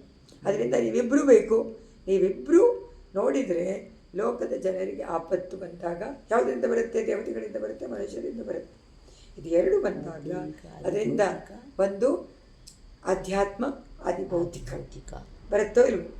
ಅದರಿಂದ ಆದಿ ದೈವಿಕ, ಆದಿ ಭೌತಿಕ, ಆಧ್ಯಾತ್ಮ, ಅದು ತಾಪತ್ರಯ. ಅದರಲ್ಲಿ ಎರಡು ತಾಪವನ್ನು ನೀವು ಮಾಡ್ತೀರಾ. ಇಬ್ಬರಿಂದ ಬರುವಂಥ ತಾಪವನ್ನು ನೀವಿಬ್ಬರೂ ಸೇರಿ ಕಾಪಾಡ್ತೀರಾ. ಎರಡನ್ನೂ ಹೋಗಲಾಡಿಸೋಕ್ಕೋಸ್ಕರನೇ ನೀವು ಇಬ್ಬರಾಗಿ ಆಗ್ಬಿಟ್ಟಿದ್ದೀರಾ. ಒಬ್ಬರೇ ಇರ್ತಾಯಿದ್ರಂತೆ, ಒಬ್ಬರೇ ಇರ್ತಾಯಿದ್ರು. ಪರಮಾತ್ಮ ಒಬ್ಬನೇ ತಾನೆ, ಪರಮಾತ್ಮನೇ ತಾನೆ ಎಲ್ಲಾನು. ಅವನನ್ನು ಬೇರೆ ಬೇರೆ ಮಾಡೋಕ್ಕಾಗತ್ತಾ? ದಯಾ ಬೇರೆ, ಕ್ಷಮಾ ಬೇರೆ, ಕರುಣೆ ಬೇರೆ, ವಾತ್ಸಲ್ಯ ಬೇರೆ ಅಂತ ಮಾಡೋಕ್ಕಾಗತ್ತೆ. ಎಲ್ಲ ಗುಣಗಳಲ್ಲೂ ಒಂದು ಮನುಷ್ಯನಲ್ಲಿ ತಾನೇ ಇರುತ್ತೆ. ಅದೇ ಥರ ಎಲ್ಲನೂ ಸಕಲ ಕಲ್ಯಾಣ ಗುಣಗಳು ಪರಮಾತ್ಮನಲ್ಲಿ ತಾನೇ. ಆದರೆ ಇಬ್ಬರಾಗಿ ಬಂದುಬಿಟ್ಟಿದ್ದಾರೆ ಅಂತಿದ್ರಿ. ಅವರಿಬ್ಬರು ಸೇರಿಕೊಂಡು ನಿಮಗೇನಾದರೂ ದೇವತೆಗಳಿಂದ ಕಟ್ಟು ಬಂದರೆ ನಾನಿದ್ದೀನಿ ಅನ್ನತ್ತಂತೆ ಒಂದು ಪಾದಕ್ಕೆ, ಇನ್ನೊಂದು ಪಾದಿಗೆ ಮನುಷ್ಯನಿಂದ ಕಟ್ಟು ಬಂತ ನಾನು ಮಾಡ್ತೀನಿ. ಇಬ್ಬರು ಪೈಪೋಟಿ ಮಾಡಿ ಇಬ್ಬರ ಕಷ್ಟಗಳನ್ನು ನಿವಾರಣೆ ಮಾಡೋಕ್ಕೆ ಬಂದಿರುವಂತಹ ಎರಡೂ ಪಾದಗಳನ್ನು ನಾನು ಆಶ್ರಯಿಸ್ತೀನಿ. ಶರಣು ಅಂತ ಪ್ರತಿ ಮಗ ಅಂತ ತಿಳ್ಕೊಂಡಿದ್ದೀನಿ. ಆಶ್ರಯ ಮಾಡೋದಕ್ಕೆ ಇದ್ದೀರಾ, ನೀವಿಬ್ಬರಾಗಿ ಬಂದಿದ್ದೀರಾ. ಅದರಿಂದ ನಮಗೆ ಒಳ್ಳೆಯ ಆಚಾರ್ಯರು ಸಿಕ್ಬಿಟ್ರೆ ಯಾವುದರಿಂದಲೂ ನಮಗೆ ತೊಂದರೆ, ಯಾವುದಾದ್ರೆ ಏನು. ಅವ್ರು ಯಾರೋ ಹೇಳ್ತಾ ಇದ್ರು, ಅದಕ್ಕೆ ರಕ್ಷೆ ಹಾಕಬೇಕು, ರಕ್ಷೆ ಇಡಿ, ನಿವಾರಣೆ ಮಾಡಿ, ಏನು ಬೇಕಾಗಿಲ್ಲ. ಶರಣಾಗತಿ ಆದಮೇಲೆ ನಾವೇ ಅಲ್ವಲ್ಲ, ಪರಮಾತ್ಮ ಆಚಾರ್ಯರು ತಾನೇ ಎಲ್ಲವನ್ನು ನೋಡ್ಕೊಂಡು. ಅದರಲ್ಲಿ ಆಚಾರ್ಯರು ಬೇಕಾದರೆ ರಕ್ಷೆ. ವಾಳಿ ವಾಳಿ ವಾಳಿ ನಮ್ಮ ಆಚಾರ್ಯರು ಯಾವಾಗಲೂ ಸದಾಕಾಲ ಚೆನ್ನಾಗಿ ಇರಲಿ, ಅವರ ಅನುಗ್ರಹ ಯಾವಾಗಲೂ ಎಲ್ಲರ ಮೇಲೂ ಇರಲಿ ಅಂತ ಪ್ರಾರ್ಥನೆ ಮಾಡ್ಕೊಳ್ಬೋದು ನಾವು. ಅದೇ ರಕ್ಷೆ ಅಂತ ನಾವು ಮಾಡೋಕ್ಕಾಗಲ್ಲ, ಪರಮಾತ್ಮ ನೋಡ್ಬೋದು. ವರವೆನ್ಮಣಿ ಪಾದುಕೆ ಚರಣೌ ಮಣಿಪಾದುಕೆ ಮುರಾರೇಗೆ ಪ್ರಣತಾನ್ ಪಾಲಯಿತು ಪ್ರಪದ್ಯಮಾನಂ ವಿಪದಾವ್ಯ ದೈವ ಮಾನುಷೀಣಾಂ ಪ್ರತಿಕಾರಂ ಯುವಯೋಗೋ ದ್ವಯಂ ಪ್ರತೀಮ. ಸುಂದರವಾದ ಶ್ಲೋಕ. 4ನೇದು, ಮುರವಿನ್ಮಣಿಪಾದುಕೆ ಭವದ್ಯೋಗೋ ವಿಹಿತೋ ನೂನಮಸೌ ಮಿತೋ ವಿಭಾಗಕ ಭಜತಾಂಬ ಪರಸ್ಪರ ಪ್ರಿಯಾಣ ಅವಿರೋಧಾಯ ಸುರಾಸುರೇಶ್ವರಾಣ. ಇವಾಗ ಅಸುರರು ದೇವತೆಗಳಲ್ಲಿ ಅವರು ಬಂದ್ಬಿಟ್ರು. ಮನುಷ್ಯ ದೇವತೆಯಿಂದ ಕಷ್ಟ ನಮಗೆ, ಅದನ್ನು ನಿವಾರಣೆ ಮಾಡೋಕ್ಕೆ. ಈಗ ಅವಿರೋಧಾಯ ಅಂದರು, ಜಗಳ ಇಲ್ಲದೆ. ಪ್ರಪಂಚದಲ್ಲಿ ಯಾರೂ ಜಗಳ ಮಾಡಬೇಡಿ ಅಂತ ಅರ್ಥ. ಜಗಳ ಮಾಡದೆ ಸಹೃದತೆಯಿಂದ ಇದ್ದರೆ ಎಷ್ಟು ಚೆನ್ನಾಗಿರುತ್ತಲ್ಲ ಸಹೃದಯತೆ. ಅದರಿಂದ ಅದ್ವೇಷ, ಮುಖ್ಯವಾದದ್ದು ಅದ್ವೇಷ. ನೀವು ಸುಖವಾಗಿರಬೇಕಾ, ಸಂತೋಷವಾಗಿರಬೇಕಾ ಅಂದರೆ ಏನು ಕಾರಣ? ನಮ್ಮಲ್ಲಿರುವಂಥ ದ್ವೇಷ. ನಾವು ಮನಸ್ಸಿಂದ, ಬಾಯಿಂದ ದ್ವೇಷ ಇಲ್ಲ ಅಂತ ಹೇಳ್ಬೋದು, ಮನಸ್ಸಿನಲ್ಲಿ ಅದು ದೊಡ್ಡ ಭೂತದಂತೆ ಬೆಳೆದಿರುತ್ತೆ. ಅದನ್ನು ಪೂರ್ತಿ ಯಾವಾಗ ಅವರ ವಿಚಾರದಲ್ಲಿ ನೀವು ಅದನ್ನು ಭೂತವನ್ನು ತೆಗೆದು ಸುಹೃದತೆಯಿಂದ ನೋಡ್ತಿರುವಾಗ ಮನಸ್ಸು ಕಂಪ್ಲೀಟ್ ಶುದ್ಧವಾಗಿಬಿಡುತ್ತೆ, ಪರಿಶುದ್ಧವಾಗಿ. ಅದ್ವೇಷ. ಮುರಬಿನ್ ಇಲ್ಲ ಹೇಳಿ ಇದರಲ್ಲಿ. ಮುರಬಿನ್ ಅಂದರೆ ಮುರಾಸುರನನ್ನು ಭಂಜನ ಮಾಡಿದಂಥ ಮಣಿಪಾದುಕೆಯೇ, ಮುರಾರಿಯ ಮಣಿಪಾದುಕೆಯೇ. ಭವತ್ಯೋಗೋ ಅಸೌ, ಭವತ್ಯೋಗೋ ನಿಮಗೆ ಅಸೌ. ಈ ಮಿಥ ವಿಭಾಗ, ಒಬ್ರಿಗೊಬ್ಬರು ಬೇರೆಯಾಗಿರೋದು. ನೀವ್ಯಾಕಿಬ್ಬರು ಬೇರೆಯಾಗಿದ್ದೀರಾ? ನಿಮಗೆ ನೀವು ಬೇರೆಯಾಗಿರೋದು ಭಜತ. ಓಹೋ, ದೇವರಲ್ಲಿ ತುಂಬ ಭಕ್ತಿ ಇರೋದರಿಂದ ಅಪರಸ್ಪರ ಪ್ರಯಾಣ, ನಿಮ್ಮಿಬ್ಬರಿಗೂ ಪ್ರೀತಿ, ನಿಮ್ಮಿಬ್ಬರಿಗೂ ಪರಮಾತ್ಮನಲ್ಲಿ ಪ್ರೀತಿ ಬಿಡದೇ ಇರುವಂಥ ಇವತ್ತೇ ಪ್ರೀತಿ. ಎರಡು ಬೇರೆ ಬೇರೆ ಮಾಡೋಕ್ಕಾಗತ್ತಾ? ಒಬ್ರಿಗೊಬ್ಬರೂ ಕೂಡ ನೀವು ಇರ್ತೀರ. ಆದರೆ ಯಾತಕ್ಕಾಗಿದ್ದೀರಾ? ಪ್ರೀತಿ ಇಲ್ಲದ ಸುರಾಸುರರು. ಅಸುರರಿಗೆ ಒಬ್ಬರ ಮೇಲೆ ಇಲ್ಲ, ಇಬ್ಬರಿಗೂ ದ್ವೇಷ, ಯಾವಾಗಲೂ ಜಗಳ. ದೇವಾಸುರ ಸಮರ ಬೇರೆ ಕೇಳೇ ಇಲ್ಲ. ದೇವಾಸುರ ಸಂಧಿನೋ ಅವರಿಬ್ಬರು ಸುಹೃದತೆಯಿಂದ ಇದ್ದಾರೋ ಅಂತ ಕೇಳಿದೀವ? ಪರಮಾತ್ಮ ಅವ್ರಿಗೊಂದು ಕ್ಲೂ ಕೊಡ್ತಾನೆ. ಮಂಥನ ಕಾಲದಲ್ಲಿ ಮಾತ್ರ ಫ್ರೆಂಡ್ಶಿಪ್ ಮಾಡ್ಕೊಳ್ಳಿ, ಶೇಕ್ ಹ್ಯಾಂಡ್ ಮಾಡ್ಕೊಳ್ಳಿ, ಪ್ರೀತಿಯಿಂದ ಹೋಗಿ ಕೆಲಸ ಆಗಬೇಕು. ಕಾರಣ ಏನು? ಅಮೃತ ಬೇಕು. ಕಾರ್ಯ ಏನಾಗಬೇಕು, ಮಂಥನ ಆಗಬೇಕು. ಅದಕ್ಕೆ ನೀವೇನು ಮಾಡಿ, ನೀವಿವಾಗ ಅವ್ರ ಹತ್ರ ಹೋಗಿ ನೀವು ಒಟ್ಟಿಗೆ ಮಾಡೋಣ, ಇಬ್ರಿಗೂ ಅಮೃತ ಸಿಗತ್ತೆ ಅಂತ ಹೇಳಿ ಏನಾದರೂ ತೋರಿಸ್ಬೇಕಲ್ಲ. ಅಸುರ ದೇವಾಸುರ ಈಶ್ವರಾಣ ಉತ್ತಮ ದೇವತೆಗಳಿಗೂ ಹಾಗೆ ರಾಕ್ಷಸರಲ್ಲಿ ಮುಖ್ಯರಾದವರಿಗೂ ಅವಿರೋಧಾಯ. ಯಾಕೆಂದರೆ ಅವರು ಮೇನ್ ತಾನೇ ಜಗಳ ಮಾಡೋದು. ನಿಜವಾಗ ಲೋಕದಲ್ಲಿ ನೋಡಿದ್ರೆ ದೊಡ್ಡವರೆಲ್ಲ ಚೆನ್ನಾಗೇ ಸುಹೃದತೆಯಿಂದ ಇರ್ತಾರೆ, ಲೀಡರ್ಸ್. ಅವರ ಫಾಲೋ ಇರ್ತಿರ್ತಲ್ಲ, ಅವರವರಿಗೆ ಜಗಳ, ಅವರೇ ಎಲ್ಲನೂ ಉಂಟು ಮಾಡೋದವರೇ. ಅವರು ಮೇಲೆ ಎತ್ತರದಲ್ಲಿರೋರಿಗೆ ಯಾವ ದ್ವೇಷವೂ ಇಲ್ಲ, ಯಾವ ವ್ಯತ್ಯಾಸವೂ ಇರೋದಿಲ್ಲ. ಇವರು ನಮ್ದು ಜಾಸ್ತಿ ಅಂತ ಮಾಡಿಕೊಂಡು ಜಗಳ ಮಾಡಿಕೊಂಡು ಆ ಥರ ಅದೇ ಥರ ಇಲ್ಲಿ. ಅದಕ್ಕೆ ಇವ್ರು ಹೇಳ್ತಾರೆ, ಅದರಿಂದ ಸುರ ಅಸುರ ಈಶ್ವರಾಣ, ಸುರರಲ್ಲಿ ಈಶ್ವರ ಅಸುರರಲ್ಲಿ ಈಶ್ವರ ಅಂತ ಅರ್ಥ. ಅದರ ಹೆಡ್ ಲೀಡರ್ಸ್ ಅವರಲ್ಲಿ ಅವಿರೋಧಾಯ, ವಿರೋಧ ಬರದೇ ಇರುವಂತೆ ಮಾಡೋದಕ್ಕೆ ನೀವಿಬ್ಬರನ್ನ ಕಳಿಸ್ಬೇಕು. ನೀವಿಬ್ಬರು ಆಗಿ ಬಂದ್ಬಿಟ್ಟಿದ್ದೀವಿ, ಇವ್ರು ಯಾರು ಜಗಳ ಮಾಡಬಾರ್ದು, ಎಲ್ಲರೂ ಸದೃಢರಾಗಿರ್ಬೇಕು. ಎಷ್ಟು ಚೆನ್ನಾಗಿರ್ತಲ್ವ ಈಗಲೂ ಬಂದರೆ. ಈಗಲೂ ನಾವು ಆ ಥರ ತಿಳ್ಕೊಂಡು ಅವ್ರ ಹತ್ರ ಹೋಗ್ಬೇಕು. ಈಗಲೂ ಇದ್ದಾರೆ, ಅದಕ್ಕೋಸ್ಕರನೇ ಪಾದುಕಾದೇವಿ ಇರೋದು. ಯಾವ ಜಂಜಟ್ಟು ಗಲಾಟೆ ಏನೂ ಆಗಬಾರ್ದು, ವಿರೋಧ ಆಗಬಾರ್ದು, ಎಲ್ಲರೂ ಚೆನ್ನಾಗಿರಬೇಕು, ಒಟ್ಟಿಗೆ ಇರಬೇಕು ಅಂತ. ಆದರೆ ನೀವಿಬ್ಬರು ಬೇರೆ ಬೇರೆಯಾಗಿರುವುದನ್ನು ನೋಡಿದರೆ ಅಂತಾರೆ ಸ್ವಾಮಿ ದೇಶಿಕರು ಈ ಶ್ಲೋಕದಲ್ಲಿ.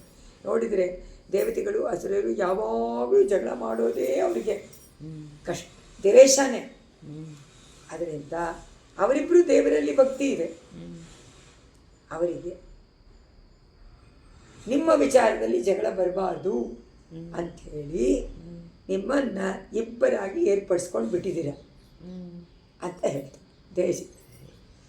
ಅಂದರೆ ವಿರೋಧ ಬರಬಾರ್ದು ಅಂತ. ಈಗ ಪಾದುಕಾಶಾಸ್ತ್ರ ಬರೀತಾ ಇದ್ದಾರೆ, ಯಾವುದೋ ಒಂದು ಕಾರಣ, ಆ ಕಾರಣದಲ್ಲಿ ದ್ವೇಷದಾನೇ ಉಂಟಾಗತ್ತೆ. ಉಂಟಾಗಿದ್ದಕ್ಕೆ ಬಂದಿರೋದು. ಸ್ಪರ್ಧೆ ಬರೋದೇ ದ್ವೇಷ, ಅದೇ ಉಂಟು ಮಾಡಿ. ಆ ಸ್ಪರ್ಧೆಗೋಸ್ಕರ ಬೇಡ, ಅದು ಬರಬಾರ್ದು, ಅದಕ್ಕೋಸ್ಕರ ನೀವಿಬ್ಬರಾಗಿದ್ದೀರಾ ಅಂತ ಅದರ ಅರ್ಥ ಆಗಲಿ. ಇನ್ನೊಬ್ಬರಿಗೆ ಇದನ್ನು ಓದ ತಕ್ಷಣ ಅರ್ಥ ಆಗುತ್ತೆ ಅಂತ ಇಲ್ಲಿ ಸ್ವಾಮಿ ದೇಶಿಕ ಇದನ್ನು ಹೇಳ್ತಾರೆ. ಮುರಬಿನ್ಮಣಿ ಪಾದುಕೆ ಭವತ್ಯೋಹೋ ವಿಹಿತೋ ನೂನಮಸೌ ಮಿಥೋ ವಿಭಾಗ. ಇದು ಹೊಸದಾದಂಥ ಒಂದು ವಿಭಾಗ ಮಾಡಿದಂತೆ ಇದೆ. ಅದಕ್ಕೆ ದೇವಾಸುರರ ಲೀಡರ್ಸು ಒಬ್ರಿಗೊಬ್ರು ಜಗಳ ಮಾಡದೇ ಇರಲಿ ಅಂಥೇಳಿ ನೀವಿಬ್ಬರು ಬೇರೆಯಾಗಿ ಬಂದು ನೋಡಿ. ನಿಮಗೂ ದೇವರು ಪಾದುಕೆ ಬೇರೆ ಮಾಡೋಕ್ಕಾಗಲ್ಲ ನಿಮಗೂ. ಅದರಿಂದ ನೀವೊಂದಿಟ್ಕೊಳ್ಳಿ, ಇಬ್ಬರು ಜಗಳ ಮಾಡಬೇಡಿ. ಜಗಳ ಮಾಡಿ ಒಂದಿದ್ರೆ ತಾನೇ ಜಗಳ. ಎರಡಾಗ್ಬಿಟ್ರೆ ನೀವೊಂದಿಟ್ಕೊ, ನಿಮಗೂ ಪರಮಾಣ, ಇವ್ರಿಗೂ ಪರಮಾಣ. ಅವ್ರಿಗೆ ಉಂಟು, ಅದೇ ದ್ವೇಷ ಮಾಡ್ತಾರೆ. ದ್ವೇಷ ಮಾಡಬೇಡಿ ಅಂತ ಇಬ್ಬರನ್ನು ರಕ್ಷಣೆ ಮಾಡಿ ದ್ವೇಷ ಬರದಂತೆ ಮಾಡೋದಕ್ಕೋಸ್ಕರ ನೀವಿಬ್ಬರಾಗಿದ್ದೀರಾ. ಜೊತೆ ಅಹಿತೋನ್ಮತನಾಯ ಸಂಶಿತಾನಾಂ ಅಲಮಾಲೋಕವಶೇನ ಶಬ್ದತೋ ವಾ ಕರೆಯೋಶ್ಚರಥಾಂಗ ಪಾಂಚಜನ್ಯೌ ಮಧುಗಂತು ಪದಯೋಶ್ಚ ಪಾದುಕೆಗೆ. ಇಲ್ಲಿ ಹೇಳ್ತಾರೆ ಮಧುಹಂತವು, ಅಲ್ಲಿ ಮುರಾರಿ, ಇಲ್ಲಿ ಮುರಹಂತ, ಇಲ್ಲಿ ಮಧುಹಂತ. ಮಧುಕೈಟವರನ್ನು ಸಂಹಾರ ಮಾಡಿ ವೇದವನ್ನು ಸಂರಕ್ಷಣೆ ಮಾಡಿದಂತಹ ಪರಮಾತ್ಮ ಅವನ ಕರೆಯೋಗೋ. ಕರೆಯೋ ಅಂದರೆ ಎರಡೂ ಕೈಗಳು, ಕರ ಅಂತೇಳಿ. ಕರ ಅಂದರೆ ಒಂದು, ಕರೆಯೋಗ ಅಂದರೆ ಕೈಗಳಲ್ಲೂ ಇರುವಂತಹ ರಥಾಂಗ ಪಾಂಚಜನ್ಯವು. ರಥಾಂಗ ಚಕ್ರ, ಪಾಂಚಜನ್ಯ ಶಂಖ, ಎರಡೂ ಕೈನಲ್ಲಿ ಇದೆ. ಎಲ್ಲ ದ್ವಿವಚನ ಈ ಪದ್ಧತಿ. ಒಂದು ಕೈನಲ್ಲಿ ಶಂಖ, ಇನ್ನೊಂದು ಕೈನಲ್ಲಿ ಚಕ್ರ ಪರಮಾತ್ಮ ಹಿಡ್ಕೊಂಡಿದ್ದಾನೆ. ಪದಯೋಗ, ಪಾದಗಳಲ್ಲಿ ಎರಡು ಇದೆ ಪಾದುಕೆ. ಪದಯೋಗ ಪಾದುಕೆ. ಈ ಪ್ರಸಿದ್ಧ ಪಾದುಕೆಗಳು ಆಲೋಕವಶೇನ, ತಮ್ಮನ್ನು ನೋಡಿದ ಮಾತ್ರದಿಂದ, ಪಾದುಕೆಯನ್ನು ದರ್ಶನ ಮಾಡಿದ ತಕ್ಷಣದಲ್ಲಿ ಶಬ್ದತೋವ ಅಥವಾ ನಿಮ್ಮ ಹೆಸರಿನಿಂದಲೂ, ಶಂಖದಿಂದಾಗಲಿ ಪಾದುಕೆಗಳಿಂದಾಗಲಿ, ಶಂಖಚಕ್ರದಿಂದಾಗಲಿ ಪಾದುಕೆಗಳಿಂದಾಗಲಿ ಉಂಟಾಗುವಂಥ ಶಬ್ದದಿಂದ ಅಥವಾ ದರ್ಶನದಿಂದ ಸಂಶಿತಾನ, ಯಾರ್ಯಾರು ಆಶ್ರಯ ಮಾಡ್ತಾರೋ ಅಹಿತೋನ್ಮತನಾಯ, ಅವರಿಗೆ ಕಷ್ಟಗಳನ್ನು, ಅಹಿತ ಹಿತವಲ್ಲದ್ದು ಯಾವುದು? ಕಷ್ಟ. ಕಷ್ಟಗಳನ್ನು ಪೂರ್ಣವಾಗಿ ಹೋಗಲಾಡಿಸಿಕೋಸ್ಕರವಾಗಿ ಸಾಕು. ಇದು ದರ್ಶನ, ಪಾದದ್ದು ಶಬ್ದ. ಶಬ್ದದಿಂದಾಗಲಿ ಅಥವಾ ದರ್ಶನದಿಂದಾಗಲಿ ಯಾವ್ಯಾವುದು ಕಷ್ಟಗಳು ಇದೆಯೋ ಪ್ರಣತಾರ್ಥಿ ಅವರಿಗೆ ಹರ. ಪ್ರಣತಾರ್ಥಿ ಹರನಾದ ಮಧುಕೈಟಭ ಸಂಹಾರಿಯಾದಂಥ ಪರಮಾತ್ಮ, ಅವನನ್ನು ಕಾಪಾಡುವಂಥ ಪಾದುಕ, ಇವಿಬ್ಬರೂ ಸೇರಿ ಎಲ್ಲ ಕಷ್ಟಗಳನ್ನು ಯಾರು ಸೇವೆ ಮಾಡ್ತಾರೋ ಅವರ ಕಷ್ಟಗಳನ್ನು ನಿವಾರಣೆ ಮಾಡೋಕ್ಕೋಸ್ಕರವಾಗಿ ಅಂತ ಹೇಳಿಬಿಟ್ರು. ಪರಮಾತ್ಮ ಅವನನ್ನು ಆಶ್ರಯಿಸೋವರಿಗೆ ಯಾವಾಗಲೂ ಕೈ ಬಿಡೋದಿಲ್ಲ, ಅಚ್ಯುತ. ಅವರಿಗೇನು ದರ್ಶನ ಕೊಡ್ತಾನೆ? ಆಂಡಾಳು ಹೇಳಿದ ಹಾಗೆ ಕೇಶವನೈ ತಿಂಗಳು ತಿರುಮುವಂತೆ ಶೇಳೆಯ ಶನ್ನೀರ ಹಿಂಜಿ ಮಾಡಿದ್ರೆ ಎರಡೂ ಕಣ್ಣು ಶಂಖಚಕ್ರದಿಂದ ಕೂಡಿರುವಂಥ ಪುಂಡರೀಕಾಕ್ಷನಾದ ಪರಮಾತ್ಮ ಸದಾ ದರ್ಶನವನ್ನು ಕೊಡ್ತಾನೆ ಅಂತ ಅವಳು ಹೇಳಿದ್ಳು ಆಂಡಾಳು ಫಲಶ್ರು. ಅದರಿಂದ ಅದೇ ತರಹ ಪರಮಾತ್ಮ ತನ್ನ ಎರಡೂ ಕೈಗಳಲ್ಲಿ ಶಂಖಚಕ್ರವನ್ನು ಧಾರಣೆ ಮಾಡಿಕೊಂಡಿದ್ದಾನೆ. ಪಾದದಲ್ಲಿ 2 ಪಾದುಕೆಗಳನ್ನು ಧಾರಣೆ ಮಾಡಿಕೊಂಡು ಎಲ್ಲ ಆಭರಣ ಅವನಿಗೆ ಎಲ್ಲ ತೊಡಿಸುವಂಥದ್ದು ಅಲ್ವ? ಆಭರಣ ತಾನು, ಆಯುಧ ಅಲ್ವಲ್ಲ. ಆಶ್ರಿತರಿಗೆ ಆಯುಧ ಶಂಖಚಕ್ರ, ಅನಾಶ್ರಿತರಿಗೆ ಆಯುಧ.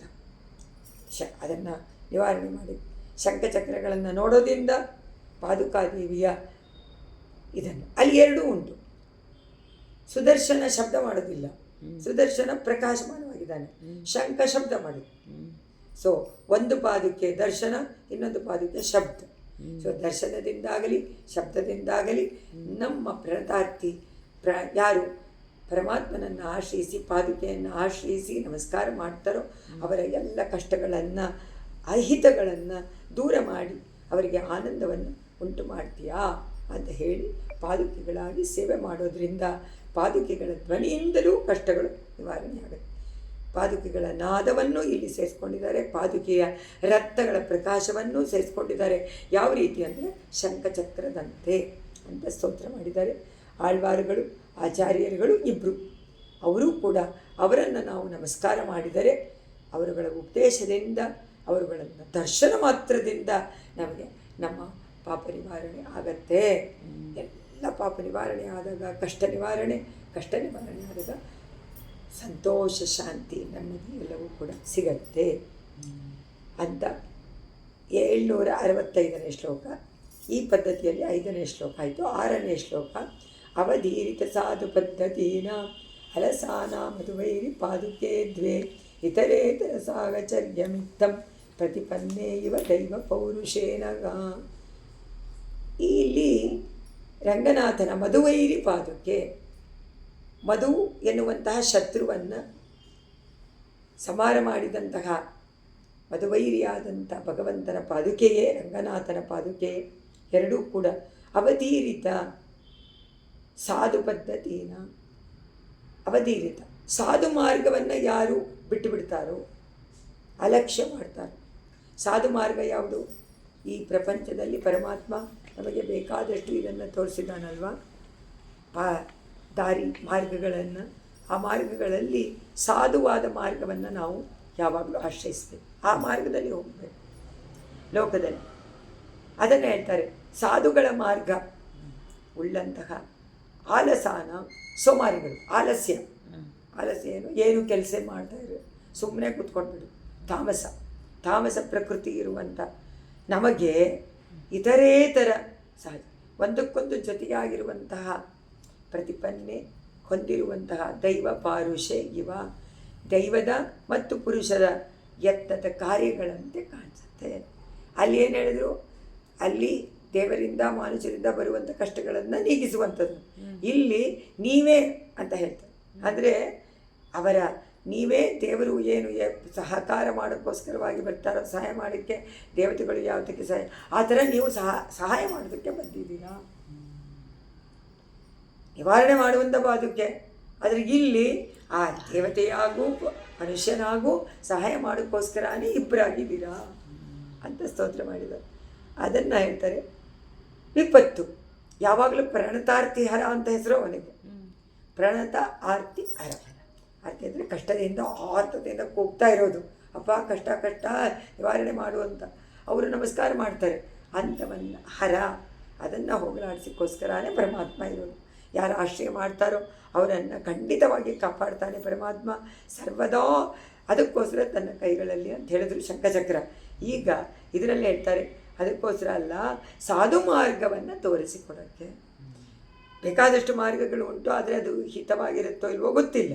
ಅದರಿಂದ ಹಿತವಾದ ಮಾರ್ಗವನ್ನು ನಾವು ಹೋಗಿ ಸೇರಿದರೆ ಬೇಗ ಹೋಗಿ ಸೇರ್ಕೊಂಡ್ಬಿಡ್ತೀವಿ ನಮ್ಮ ಇದಕ್ಕೆ ಲಕ್ಷ್ಯ. ಅದರಿಂದ ಇಲ್ಲಿ ಹೇಳ್ತಾರೆ ಲೋಕದಲ್ಲಿ ಇಲ್ಲಿ ಎರಡು ಹೇಳ್ತಾರೆ, ಕಾರ್ಯ ಕಾರಣ. ಲೋಕದಲ್ಲಿ ನಾವು ನೋಡ್ತೀವಿ ಒಂದು ಕಾರ್ಯ ನಡಿಬೇಕಾದ್ರೆ ಕಾರಣ ಉಂಟು. ಆ ಕಾರಣ ಸಂಪೂರ್ಣವಾಗಿ ಯಾವ ತೊಂದರೆಯೂ ಇಲ್ಲದೆ ನಡಿಬೇಕಾದ್ರೆ ಇಬ್ಬರ ಸಹಾಯ ಬೇಕು. ಒಂದು ದೈವ ಸಹಾಯ, ಇನ್ನೊಂದು ಮನುಷ್ಯ ಪ್ರಯತ್ನ. ಮನುಷ್ಯ ಪ್ರಯತ್ನ ಮಾಡಿದೆ ಸುಮ್ಮನೆ ಆಲಸ್ಯವಾಗಿ ಕೂತ್ಕೊಂಡ್ಬಿಟ್ಟು ದೈವ ಎಲ್ಲ ಮಾಡ್ತಾನೆ ಅವನೇ ಮಾಡ್ತಾ ಇರೋದೊಂದು ಕೂತ್ಕೊಂಡ್ರೆ ಅಜಗರನಂತೆ. ಅಜಗರನ ಎಕ್ಸಾಂಪಲ್ ತೊಗೊಂಡಿದ್ದಾರೆ. ಸುಮ್ಮನೆ ಎಲ್ಲೆಲ್ಲೋ ಹೋಗಬಾರ್ದು ಅಂತ. ಅವರು ಅವಧೂತರು. ಇವತ್ತು ಭಾಗವತದಲ್ಲಿ ಹೇಳೋರಿಗೆ 24 ಗುರುಗಳು, ಅದರಲ್ಲಿ ಅಜಗರ ಒಂದು.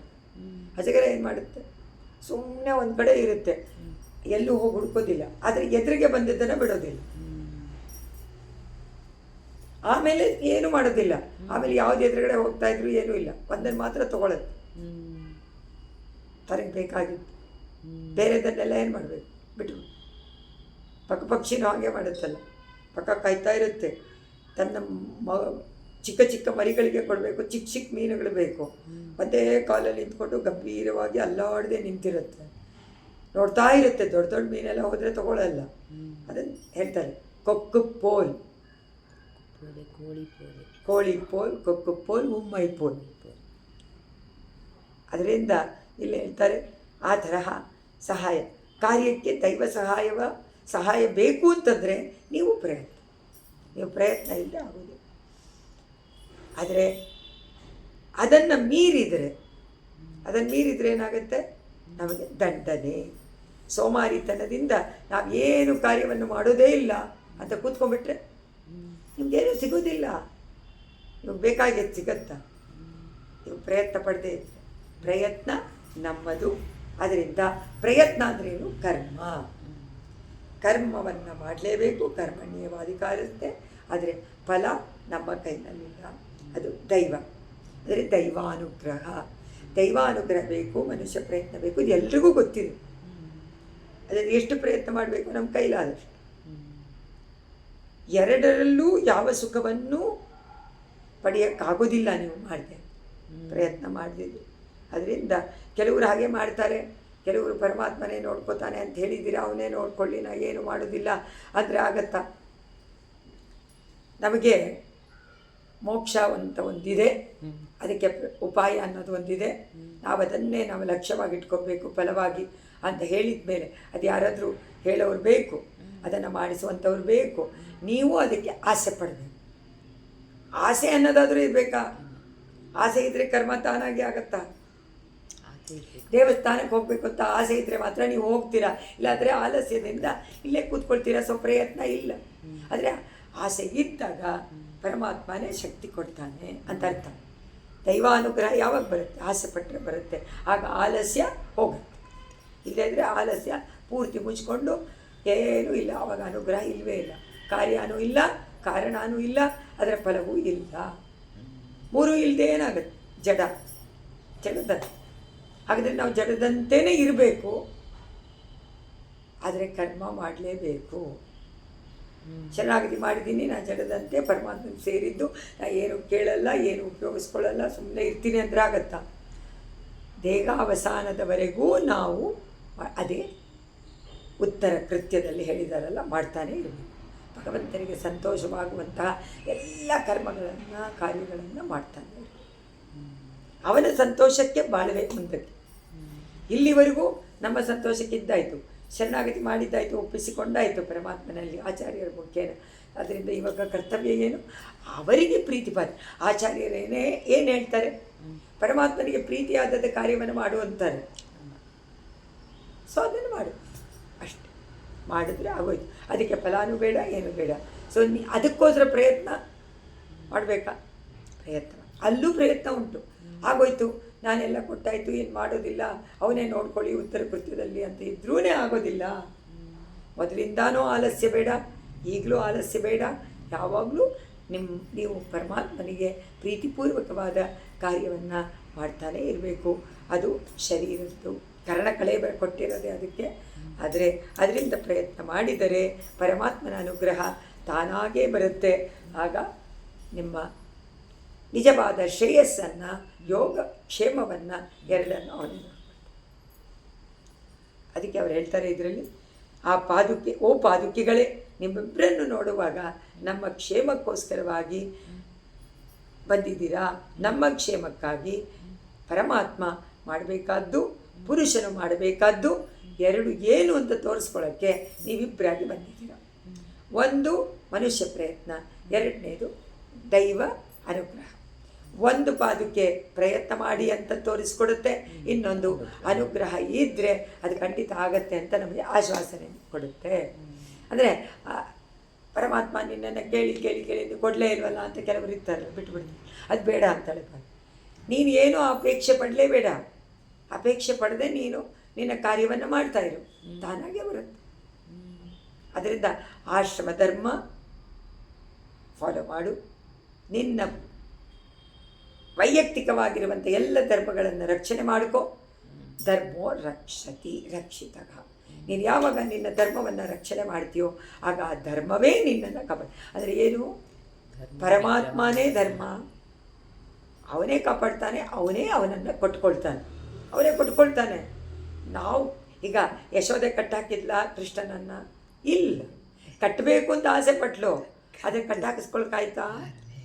ಕೃಷ್ಣ ಕಟ್ಟಾಕಿಸ್ಕೊಳ್ತಾನೆ ಅವಳಿಂದ? ಇಲ್ಲ. ಕಟ್ಟುಣ್ಣಪ್ಪಣ್ಣಿಯ ಅವನೇ ತಾನು ಮನಸ್ಸು ಮಾಡಿ ನಾ ಕಟ್ಟಾಕೊಳ್ತೀನಿ, ನಿನ್ನ ಭಕ್ತಿಗೆ ನಾ ಮೆಚ್ಚಿದ್ದೀನಿ ಅಂದರೆ ಮಾತ್ರ ಸಾಧ್ಯವಿಲ್ಲ, ಇಲ್ಲಾಂದರೆ ಇಲ್ಲ. ಅದರಿಂದ ನಮ್ಮಾಳ್ವಾರು ಆಚಾರ್ಯರು ಲೋಕದ ಕ್ಷೇಮ ಅದಕ್ಕೋಸ್ಕರ ನೀವು ಮಾಡಬೇಕಾದ ಕಾರ್ಯ ಏನು ಅಂತ ಹೇಳಿ ಅವರು ಮಾಡಿ ತೋರಿಸ್ತಾರೆ. ಪರಮಾತ್ಮ ಇದ್ದಾನೆ ಅಂತ ನಮಗೆ ಗೊತ್ತು, ಆದರೆ ಪರಮಾತ್ಮ ಏನು ಮಾಡ್ತಾ ಇದ್ದಾನೆ, ತೋರಿಸಿಕೊಡ್ತಾ ಇದ್ದಾನೆ, ಪ್ರಾಕ್ಟಿಕಲ್ ಇಲ್ಲ. ಶಾಸ್ತ್ರ ಏನು ಹೇಳುತ್ತೆ, ಥಿಯರಿ. ಪ್ರಾಕ್ಟಿಕಲ್ ಆಗಿ ಮಾಡಿ ತೋರಿಸ್ಬೇಕಲ್ಲ. ಅವನೇ ಅವತಾರ ಮಾಡಿ ತೋರಿಸ್ದ, ಆದರೆ ನಾವು ಅದನ್ನೆಲ್ಲ ಫಾಲೋ ಮಾಡಲ್ಲ. ರಾಮನೇ ಹಿಂದೆ ನಿಂತ್ಕೊಂಡು ವಾಲಿ ಕೊಂದಾಗ ಏನೇನೋ ಹೇಳ್ತೀವಿ ನಾವು. ಹೆಂಡತಿನೇ ಕಳಿಸ್ಬಿಟ್ಟ ಎಲ್ಲ ಆರೋಪ ಮಾಡ್ತಾ ಇರೋದಿಲ್ಲ, ತುಂಬ ತಪ್ಪಾದದ್ದು ಅಲ್ವಾ, ಅರ್ಥ ಮಾಡ್ಕೊಂಡಿಲ್ಲ ಅಂತ ಅರ್ಥ. ಕೃಷ್ಣನ ಮೇಲೆ ಆರೋಪ ಕೇಳಲೇಬೇಡಿ. ಅದೆಲ್ಲ ಯಾತಕ್ಕೆ? ಆ ಕೃಷ್ಣನ ಮೇಲೆ ಆರೋಪ ಮಾಡಿ ಅವ್ರು ಮಾಡ್ದ, ಅದರಿಂದ ನಾವು ಅವನನ್ನು ಫಾಲೋ ಮಾಡಲ್ಲ ಅಂದ್ಬಿಟ್ರು. ಅದಕ್ಕೆ ಪರಮಾತ್ಮ ನೋಡ್ದ, ಅವತಾರದಲ್ಲೂ ಏನೂ ಪ್ರಯೋಜನ ಇಲ್ಲ, ಯಾರು ನನ್ನನ್ನು ನಾರಾಯಣ ಅಂತ ಅಂದ್ಕೊಳ್ಳೋದಿಲ್ಲ. ಅದರಿಂದ ಆಚಾರ್ಯರನ್ನು ಕಳಿಸ್ತಾನೆ. ಆಚಾರ್ಯ ರೂಪದಲ್ಲಿ ಅಭಿನವ ದಶಾವತಾರವನ್ನು ಮಾಡಿ ಆಗ ಆಚರಣೆ ಮಾಡಿ ತೋರ್ತಾನೆ. ಯಾಕೆಂದರೆ ಮನುಷ್ಯನಾಗೇ ಇದ್ದಾನೆ, ಸಾಮಾನ್ಯ ಮನುಷ್ಯ. ಅಗಣಿತ ಘಟನೆ ಮಾಡಿದೆ, ಯಾವ್ಯಾವುದೋ ಮಾಡಬಾರ್ದನ್ನು ಮಾಡಿದೆ. ಆಚಾರ್ಯರಾವಾಗಲೂ ಜ್ಞಾನ ಅನುಷ್ಠಾನ ಎರಡರಲ್ಲೂ ತುಂಬ ಸ್ಟ್ರಿಕ್ಟಾಗಿರ್ತಾರಲ್ಲ, ಹಾಗೆ ಎಲ್ಲರೂ ಇರಬೇಕು ಅಂತ ಮಾಡಿ ತೋರಿಸ್ತಾರೆ. ತೋರಿಸ್ಬಿಟ್ಟು ನೀವು ಹಾಗಿದ್ದರೆ ದೈವಾನುಗ್ರಹ ನಿಮಗೆ ಖಂಡಿತ ನಿಮ್ಮ ಜೊತೆಯಲ್ಲೇ ಇರುತ್ತೆ ಅಂತ ನಮಗೆ ತೋರಿಸಿಕೊಡ್ತಾರೆ. ಅಲ್ಲಿ ಹೇಳ್ತಾರೆ, ದೈವನ್ ಕಾಪಾಡುವಂತಹ, ಈಗ ಕಾಪಾಡ್ತಾ ಇದ್ದಂಥ ಸೀತೆಗೆ ತೊಂದರೆ ಪಡಿಸಿದ ರಾಕ್ಷಸಿಯರು. ಸೀತೆ ಏನು ಮಾಡಿದ್ಲು?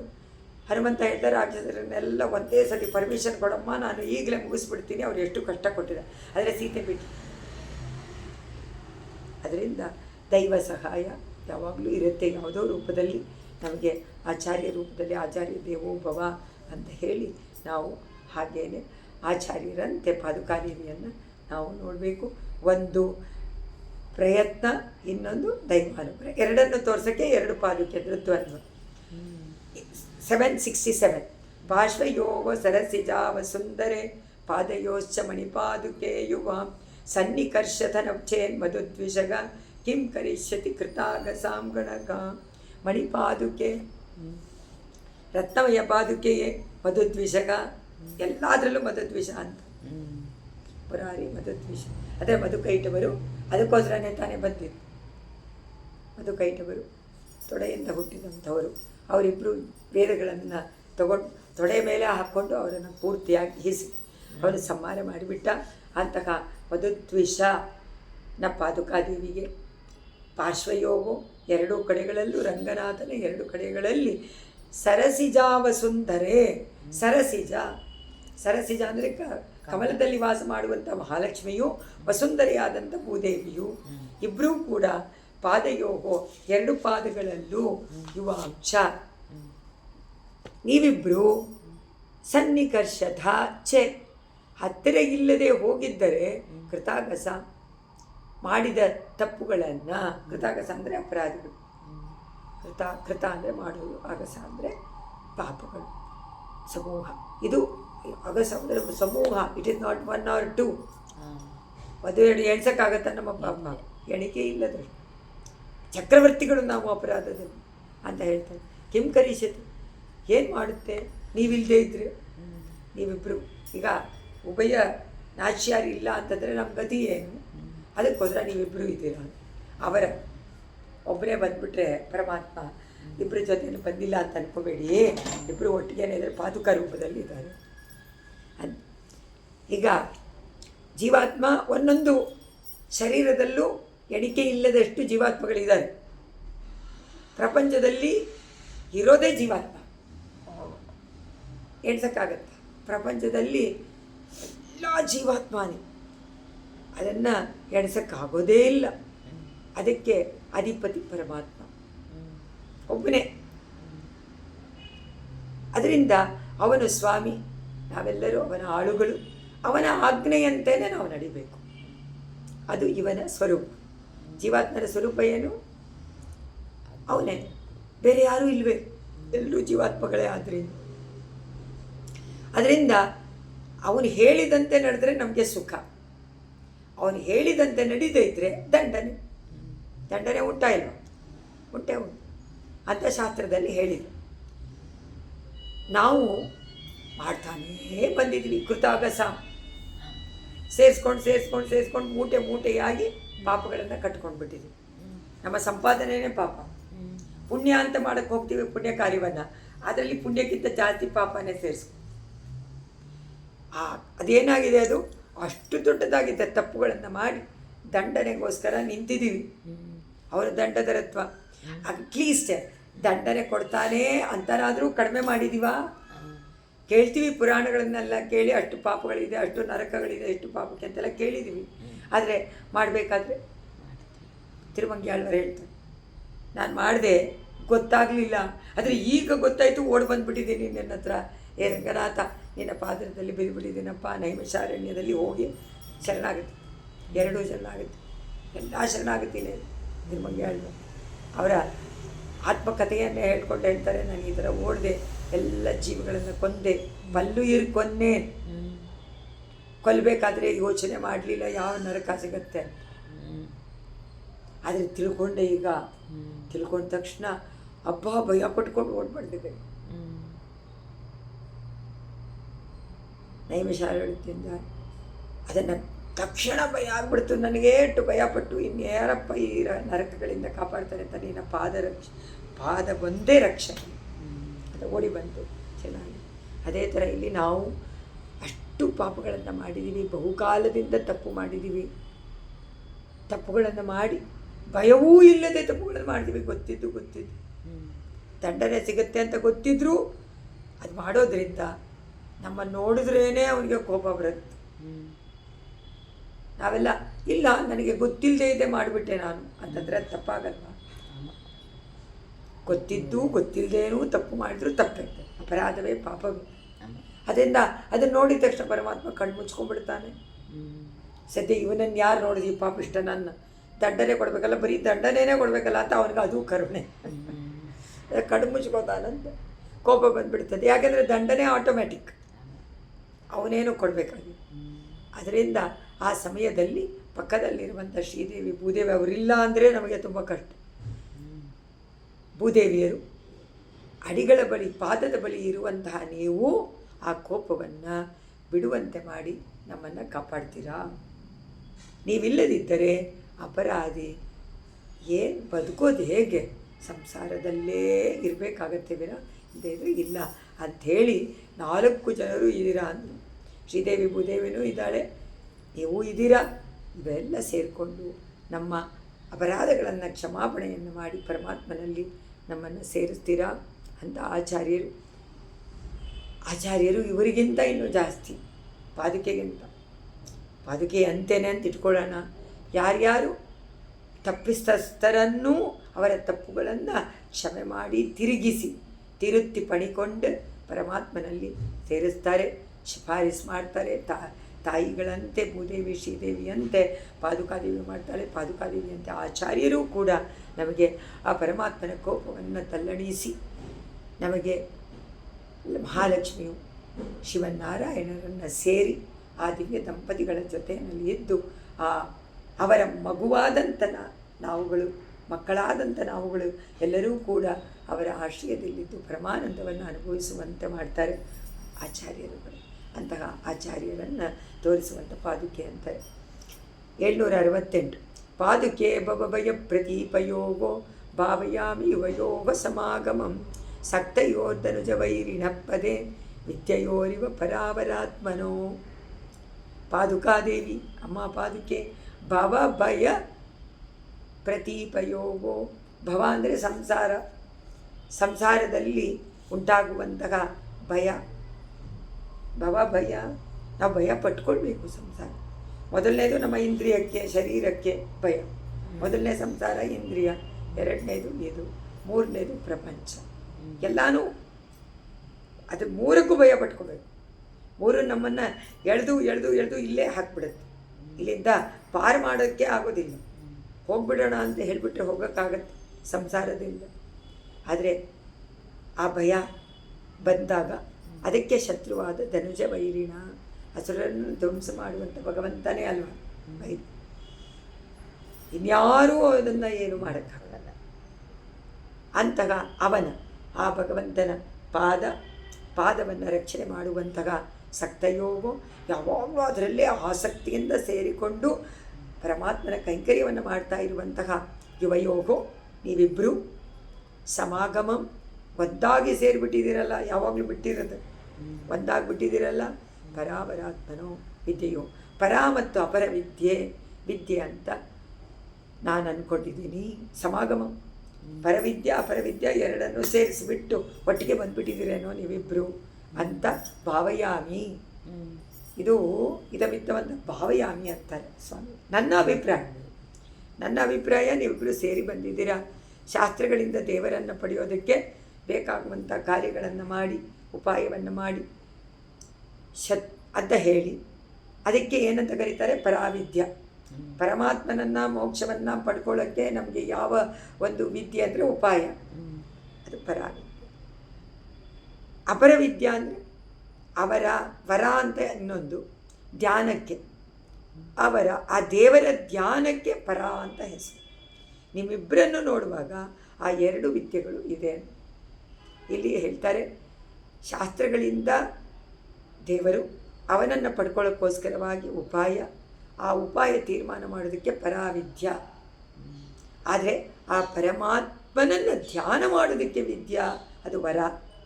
ನಿಮ್ಮಿಬ್ಬರನ್ನು ಒಂದು ಧ್ಯಾನ, ಇನ್ನೊಂದು ಉಪಾಯ. ಧ್ಯಾನವೇ ಉಪಾಯನ ಅಂದರೆ ಪರಮಾತ್ಮನೇ ಉಪಾಯ, ಪರಮಾತ್ಮನನ್ನೇ ಧ್ಯಾನ ಮಾಡಬೇಕೇ ವಿನಃ ಎರಡು ಬೇರೆ ಬೇರೆ ಅಲ್ಲ. ಅದರಿಂದ ಆ ದೇವರ ಧ್ಯಾನಕ್ಕೆ ವರ ಅಂತ ಹೆಸರು, ಪರ ಅಂತ ಹೆಸರು.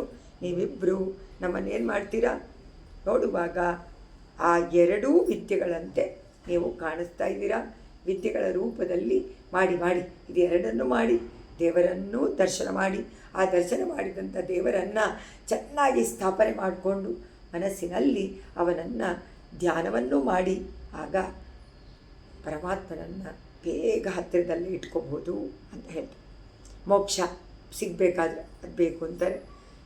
ಈಗ ಈ ಎರಡೂ ವಿದ್ಯೆಗಳಿಂದ ಯಾರು ಅಂತಂದರೆ ನಮ್ಮ ಆಳ್ವಾರ ಆಚಾರ್ಯರು.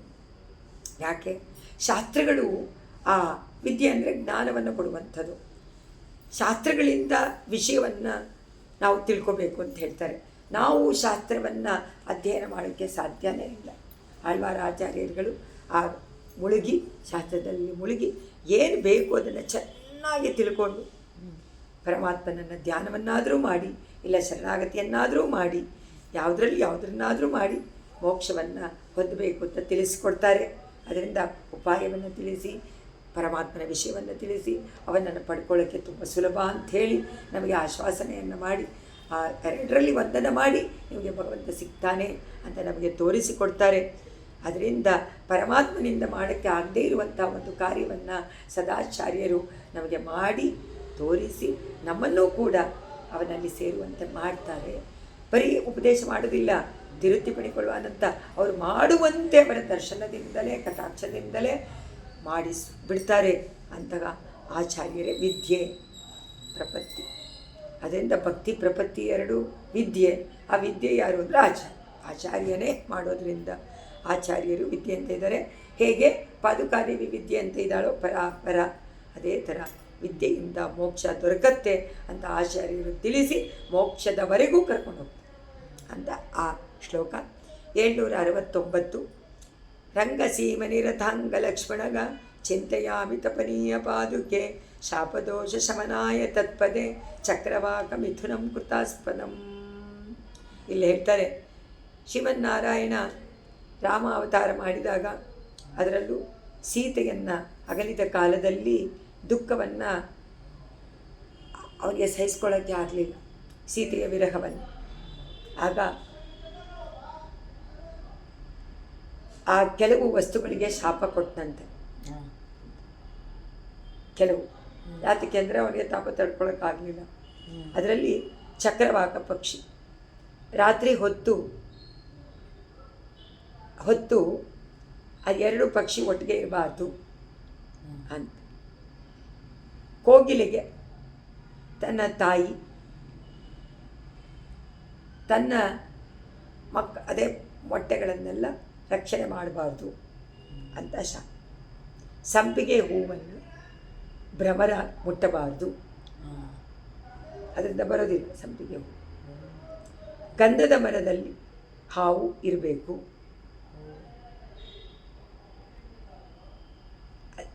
ಅದು ಗಾಳಿಯನ್ನು ಸೇವಿಸಿ ಬದುಕಿರಬೇಕು. ಚಂದ್ರನಿಗೆ ಬಿಂಬದ ಮಧ್ಯದಲ್ಲಿ ಕಲೆ ಇರಬೇಕು ಅಂತ ಇದಿಷ್ಟು ಶಾಪ. ಅದನ್ನು ಶಾಪದೋಷ ಶಮನಾಯ ತತ್ಪದೇ ಚಿಂತೆಯಾಮಿ. ಅಮ್ಮ ಪಾದುಕೆ, ನೀವಿಬ್ಬರನ್ನ ದೇವರ ಪಾದಾರವಿಂದದಲ್ಲಿ ಸೇರಿದಂತೆ ಇರುವುದನ್ನು ನೋಡಿದಾಗ ಆ ಶಾಪವನ್ನೆಲ್ಲ, ನಮಗಿರುವಂಥ ಎಲ್ಲ ಶಾಪಗಳು ನೀಗಿ ಆ ಚಕ್ರವಾಕ ಪಕ್ಷಿಗಳು ಎರಡೂ ಇರುವಂತೆ ಕಾಣಿಸ್ತಾ ಇದೆಯಾ ನೀನು. ಲೋಕಕ್ಕೆ ಯಾವ ಯಾವ ಸಮಯದಲ್ಲಿ ಪರಮಾತ್ಮನ ವಿಷಯವನ್ನು ಹೇಳಿ ಎಲ್ಲ ಕಷ್ಟಗಳನ್ನು ನಿವಾರಣೆ ಮಾಡಿಕೊಳ್ಳೋಕ್ಕೆ ಉಪಾಯವನ್ನು ಹೇಳಿ ಆಚಾರ್ಯರು ದೇವರ ಪಾದದಲ್ಲಿ ನಮ್ಮನ್ನು ಕೇಳ್ಕೊಳ್ತಾರೆ. ಕೇಳಿಕೊಂಡು ನಮ್ಮ ಕಷ್ಟಗಳನ್ನೆಲ್ಲ ನಿವಾರಣೆ ಮಾಡಿ ಈ ಸಂಸಾರ ಎನ್ನುವಂತಹ ದೊಡ್ಡದಾದ ಕ್ಲೇಶ, ಆ ಕ್ಲೇಶದಿಂದ ನಮ್ಮನ್ನು ಪಾರು ಮಾಡೋದಕ್ಕೆ ಸತತ ಪ್ರಯತ್ನ ಮಾಡ್ತಾರೆ ಆಚಾರ್ಯರೇ. ಅದರಿಂದ ಆಚಾರ್ಯರೇ ದೇವರು, ದೇವೋಭಯ. ಅದನ್ನು ಆ ದುಃಖವ ಇಲ್ಲಿ ಆ ಒಂದು ವಿಷಯವನ್ನು ಮನಸ್ಸಿನಲ್ಲಿ ಇಟ್ಕೊಂಡು ಸ್ವಾಮಿ ದೇಶಿಕರು ಈ ಶ್ಲೋಕದಲ್ಲಿ ಶ್ರೀರಂಗ ರಥಾಂಗ ಲಕ್ಷ್ಮಣಗ ರಂಗಸೀಮನಿ, ಶ್ರೀರಂಗ ಕ್ಷೇತ್ರದಲ್ಲಿ ಚಕ್ರ ತನ್ನ ಶಂಖಚಕ್ರಗಳು ತನ್ನ ವಿಶೇಷವಾದ ಲಕ್ಷಣ ಅಂತ ಯಾವಾಗಲೂ ಇಟ್ಕೊಂಡಿರುವಂತಹ ಆ ರಂಗನಾಥನ ತಪನೀಯ ಪಾದುಕೆ, ಚಿನ್ನದ ತಪನೀಯ ಪಾದುಕೆ ಅಂದರೆ ಚಿನ್ನದ ಸ್ವರ್ಣದ ಪಾದುಕೆಯೇ ಶಾಪದೋಷ ಶಮನಾಯ, ಶಾಪದಿಂದ ಬಂದ ಕಷ್ಟಗಳನ್ನು ಶಮನಾಯ ಹೋಗಲಾಡಿಸೋಕ್ಕೋಸ್ಕರವಾಗಿ ತಪ್ಪದೆ ಆ ಭಗವಂತನ ಅಡಿನಲ್ಲಿ ಕೃತಾಸ್ಪದ ಮಾಡಲ್ಪಟ್ಟಂತೆ ಇದಿರಲ್ಲ. ಚಕ್ರವಾಕ ಮಿಥುನಮಿವ, ಚಕ್ರವಾಕ ಮಿಥುನದಂತೆ ನೀವು ಪಕ್ಷಿಯಂತೆ ಜೋಡಿಯಾಗಿ ಇದ್ದೀರಾ ಅಂತ ನಾನು ನೆನೆಸ್ಕೊಳ್ತೀನಿ ಅಂತ ಆ ರಾಮ ಕೊಟ್ಟಿದ್ದ ಶಾಪ. ಅದನ್ನು ಶಮನಾಯ, ನೀವಿಬ್ಬರು ಒಟ್ಟಿಗೆ ಚಕ್ರವಾಕ ಪಕ್ಷಿಗಳು ಅಲ್ಲಿ ಇದ್ದೀರೇನೋ, ಯಾವಾಗಲೂ ಇದ್ಬಿಟ್ಟಿದ್ದೀರಾ ಪರಮಾತ್ಮನ ಪಾದದಲ್ಲಿ ಅಂತ ಹೇಳಿ ಇಲ್ಲಿ 5 ಕೊಟ್ಟಿದ್ದಾರೆ ರಾಮ ಯಾರ್ಯಾರಿಗೆ ಶಾಪ ಕೊಟ್ಟ ಅಂತ. ಅದರಿಂದ ಈ ವಿಷಯವನ್ನು ಮನಸ್ಸಿನಲ್ಲಿ ಇಟ್ಕೊಂಡು ಚಕ್ರವಾಕ ಪಕ್ಷಿಗಳಂತೆ ಕಾಣಿಸ್ತಾ ಇದೆ ಸ್ವಾಮಿ ದೇಶಿಕರಿಗೆ 2 ಪಾದ. 770 ಮಾನಯಾಮಿ ಜಗತಸ್ತಮೋಪಹೇ ಮಾಧವಸ್ಯ ಮಣಿಪಾದುಕೆ ಯುವಾಂ ದಕ್ಷಿಣೋತ್ತರಗತಿ ಕ್ರಮೋಚಿತೆ ಪದ್ಧತಿ ಇವ ಮಯೂಖಮಾಲಿನಗ. ಜಗತ್ತಿನ ರಕ್ಷಣೆ, ಲೋಕರಕ್ಷಣೆ ಯಾವಾಗಲೂ ಪರಮಾತ್ಮನ ಒಂದು ವ್ರತ. ಪಾದುಕೆಗಳನ್ನು ನೋಡಿದರೆ ಸ್ವಾಮಿ ದೇಶಿಕರಿಗೆ ಅನಿಸತ್ತೆ ದಕ್ಷಿಣಾಯನ ಉತ್ತರಾಯಣದಂತೆ ಕಾಣಿಸ್ತೀರಾ ಅಂತ. ಇದನ್ನು ಭಗವಂತ ಕೃಷ್ಣಾವತಾರದಲ್ಲಿ ಭಗವದ್ಗೀತೆಯಲ್ಲಿ ಹೇಳಿದ್ದಾನೆ. ದಕ್ಷಿಣಾಯನ ಮತ್ತು ಉತ್ತರಾಯಣ ಅವುಗಳ ಲೋಕಕ್ಕೆ ಎರಡು ಅಯನಗಳು ಬೆಳಕನ್ನು ಕೊಟ್ಟು ಕತ್ತಲನ್ನು ನೀಗಿಸತ್ತೆ. ನೀವು ಒಳ್ಳೆಯ ಜ್ಞಾನವನ್ನು ಉಂಟು ಮಾಡಿ ಅಜ್ಞಾನ ಎನ್ನುವಂಥ ಕತ್ತಲೆಯನ್ನು ನೀವು ಹೋಗಲಾಡಿಸ್ತೀರಾ ಅಂತ ಹೊಂದುವಂತೆ ಮಾಡ್ತೀರಾ.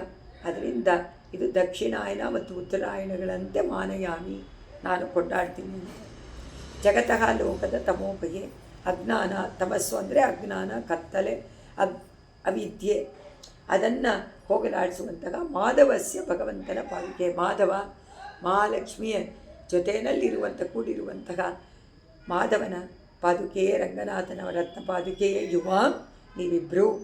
ನೀವಿಬ್ಬರನ್ನು ದಕ್ಷಿಣ ಉತ್ತರ ಗತಿಕ್ರಮೋಚಿತೆ, ದಕ್ಷಿಣದ ಕಡೆಗೂ ಉತ್ತರದ ಕಡೆಗೂ ಹೋಗುವಂತಹ ದಾರಿ ಆಗಿರುವಂತಹ ಮಯೂಕ ಮಾಲಿನಃ ಸೂರ್ಯನ ಪದ್ಧತಿಯ ಇವ.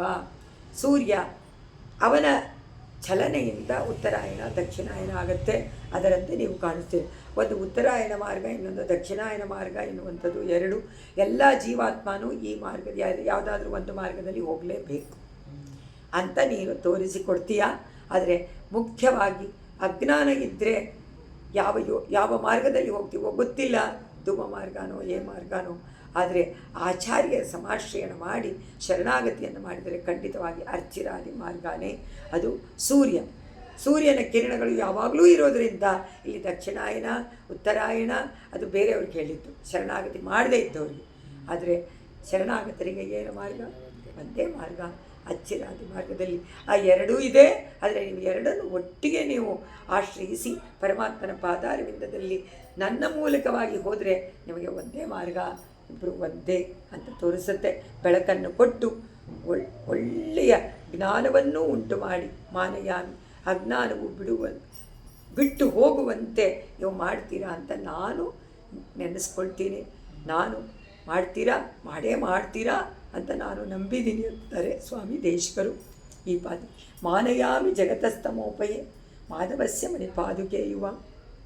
ದಕ್ಷಿಣೋತ್ತರ ಗತಿ ಕ್ರಮೋಚಿದೆ, ದಕ್ಷಿಣಗತಿ ಉತ್ತರಗತಿ ಕ್ರಮವಾಗಿ ಪದ್ಧತಿ ಇವ ಮಯೂಕಮಾಲಿನ. ಸೊ ದಕ್ಷಿಣಗತಿ ಮತ್ತು ಉತ್ತರಗತಿ ಕ್ರಮವಾಗಿ ಕ್ರಮೋಚಿತೆ ಉಚಿತವಾದ ಮಾರ್ಗಗಳಂತೆ ದಕ್ಷಿಣಾಯನ ಉತ್ತರಾಯಣಗಳಂತೆ ಭಾವಯಾಮಿ ಕೊಂಡಾಡ್ತೀನಿ.